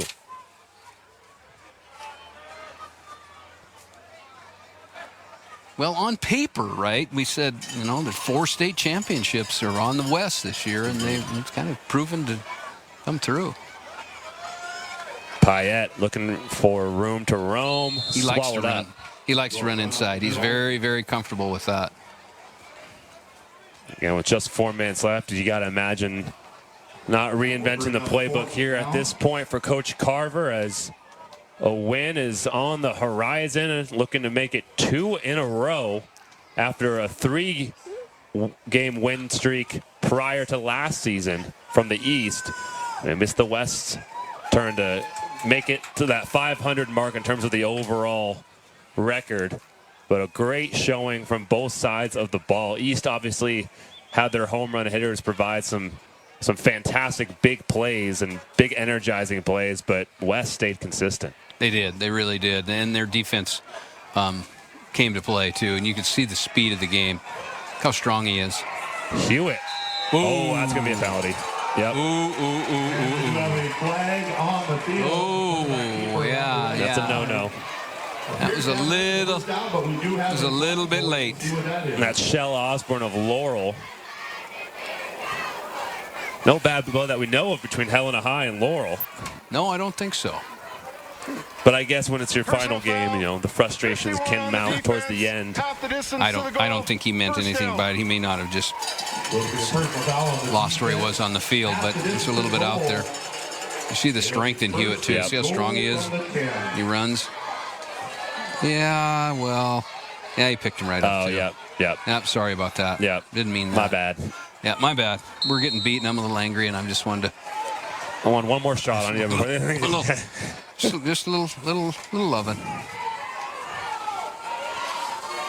Shell Osborne actually is going to be on the MSU Billings track and field team. So one of the few non-football college athletes come next spring. I think he's a thrower, isn't he? Yeah. I mean, you can tell. I mean, look at that build. And look at West go down the field again, too. Right? They've owned this second half. Mm-hmm. They've completely owned this second half. It'd be interesting to see the time of possession when this thing is all said and done, too. The only mistake I can really think of that didn't even result in a turnover was when Hewitt was getting sacked and almost threw a pick. But other than that, it's been pretty clean. And actually, the scores really for the East were broken plays. I mean, just, Clunch's ability to run the ball and Dollar, shook loose. And other than that, the West has really owned this entire game. So Hewitt in shotgun. Looking for a slant pattern. That one's up in the air, and it's picked off. As a little bit of life from the East. Is he going to take it all the way? How about this? Woo-hoo! Bo Dantic all the way. That's got to go in the record books. That has to be 100. That's about a 104-yard return. Laurel's Bo Dantic, the recipient of a tip ball in the end zone, going with the slant pattern broken up from the DB. And regardless of how this one finishes, what an exciting highlight play. Let's watch it now. So you see Hewitt force it in there, and he's got a strong arm, and it zings in. Up it goes. There's Dantic. Yep, 102 at least. Look at the speed, though. He's got the juice. Look at him pull away. Wow. I mean, what a clean runner. Yeah. Broke one tackle from a lineman and made his way to the end zone. Yeah, I think that's going to end up being number 5 fun fact of the Montana East-West Shrine game. Yeah, longest return for a touchdown on the defensive side. I'll tell you what. There's been some big plays in this, right? Wow. That was a great play. Bo Dantic of the Laurel Locomotives made the state title game. You earned your water there, buddy. What a highlight. How fast is he? Watch that.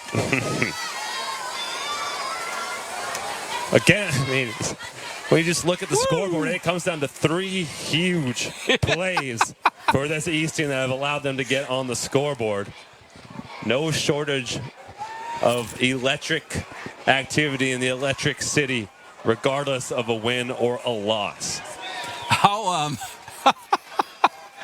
you know, I was talking to a couple of coaches before the game started, and they said there's probably more speed on the field tonight than in normal. I think there's, I don't know how many they said, there's 5 or 6 or 7 or 11 that are all at 11-1, 11-2, 11-3 sprinters in Class AA and A and B. And you can see the speed on the field. I mean, you can see it, right? It's probably one of the fastest games I've watched. And the defense for the West is really, really fast. I mean, they're dynamite. But, man, that's the great thing about this game. I mean, when there's just speed everywhere. Mm-hmm. Dante, the recipient of that interception and touchdown return, all-state running back. Actually, he's only all-conference linebacker. All-state. We'll head to Montana next year as a preferred walk-on, but they might give him a scholarship after that. Onside kick. That one bounces around, but into the arms of the West is a... Well, you know what? I bet he's a track. I didn't get it. He has to be a track kid, too, and his track coach is probably staying at home saying, well, why don't you mention this? He's a runner. I mean, you could see how clean he ran, and he just ran away from everybody. So a little bit of fireworks. The result might still end up being the same with only 2:08 left, and with West with the ball. He's still with 2 timeouts, though. So how about this, Dylan? We are up to $45,325. And the Dennis and Phyllis Washington Foundation is matching up to $10,000 at this time. My goodness. Oh, my gosh. It's incredible just because of that and just where we are as a society right now. I mean, gosh, things are tough. Uh-oh. Here's Rostad, the Hamilton product, but, I mean, those numbers are incredible. Yes, they are. I don't know if we're reaching a record high or we've shattered it or we're getting close, but regardless, the night has been a success. Wow. Here's the replay from Rostad finding a seam, and look how fast he is. I mean, we're just you might not even be able to talk to him down on the field. They're probably too fast. Yeah. The clock keeps ticking down. 1:40. 1:40. Let's see. Now, this is one of those ones where you can kind of kneel it out, but I don't think they're going to. No. Oh, victory formation? Nah, I don't think so. I'm out of here. The zoner's just going to kind of lightly shuffle into a tackle as the clock keeps running down. You know, the East has 2 timeouts, so why wouldn't you use it? You got to wonder if they're just happy ending on that pick 6 as the final. No, that's celebration, but you're still losing. There's nothing fun about that. And you got to wonder if Sampson and Evans are both looking at the clock saying, wow, yeah. the end of an era. Yeah, 2 legends in the game. 2 legends in the game. Yep. Mark's coached a long time. He's had a lot of success. So 2nd and 9. Rostad's going to keep it on the QB, and he's sprinting to Pater. A little insult to injury. Rostad says, hey, Bo, remember when I beat you in the state title game? Yeah, this is why. Look at Rostad running it in himself. 3rd rushing touchdown of the game. The Hamilton product, future Grizz, showing why he's as good as he is. I mean, look at this. Again, speed, right? Speed kills. Look at that. Wow. He's got some juice. Wow. Fun game. 39-21. Looks like they're not going to eclipse that record-setting offensive performance at 48 points in a Shrine game, but here's Rohrbeck. They got about 1 score to tying it. With just around 30.1 seconds left here at Memorial Stadium. And what a beautiful night it turned out to be. I know they were talking about thunderstorms possibly rolling in. The wind was howling earlier, made the pregame show kind of difficult. Boy, but here we are now. Look at this. Our camera guys have been absolutely outstanding. I mean, it's been, and there's two of them standing right next to me, and they're just, I want to do a shout out to our technical team and our technical crew. Very, very, very well done. I'm getting a lot of texts from people around the state of Montana just saying how much they've enjoyed the game and the job that's being done. So thank you, camera crew. You guys have been outstanding, and our production crew, awesome. Awesome work. Yep, there they are. There are people behind those big cameras. Yeah, look at they have hands and stuff. Yeah, all right. Show them a little love. There we go. All right. Big shout out to our director, Greg Heinzman, and producer James Raftery, who have had their hands full this week with the flood coverage and Red Lodge, and obviously our prayers and blessings and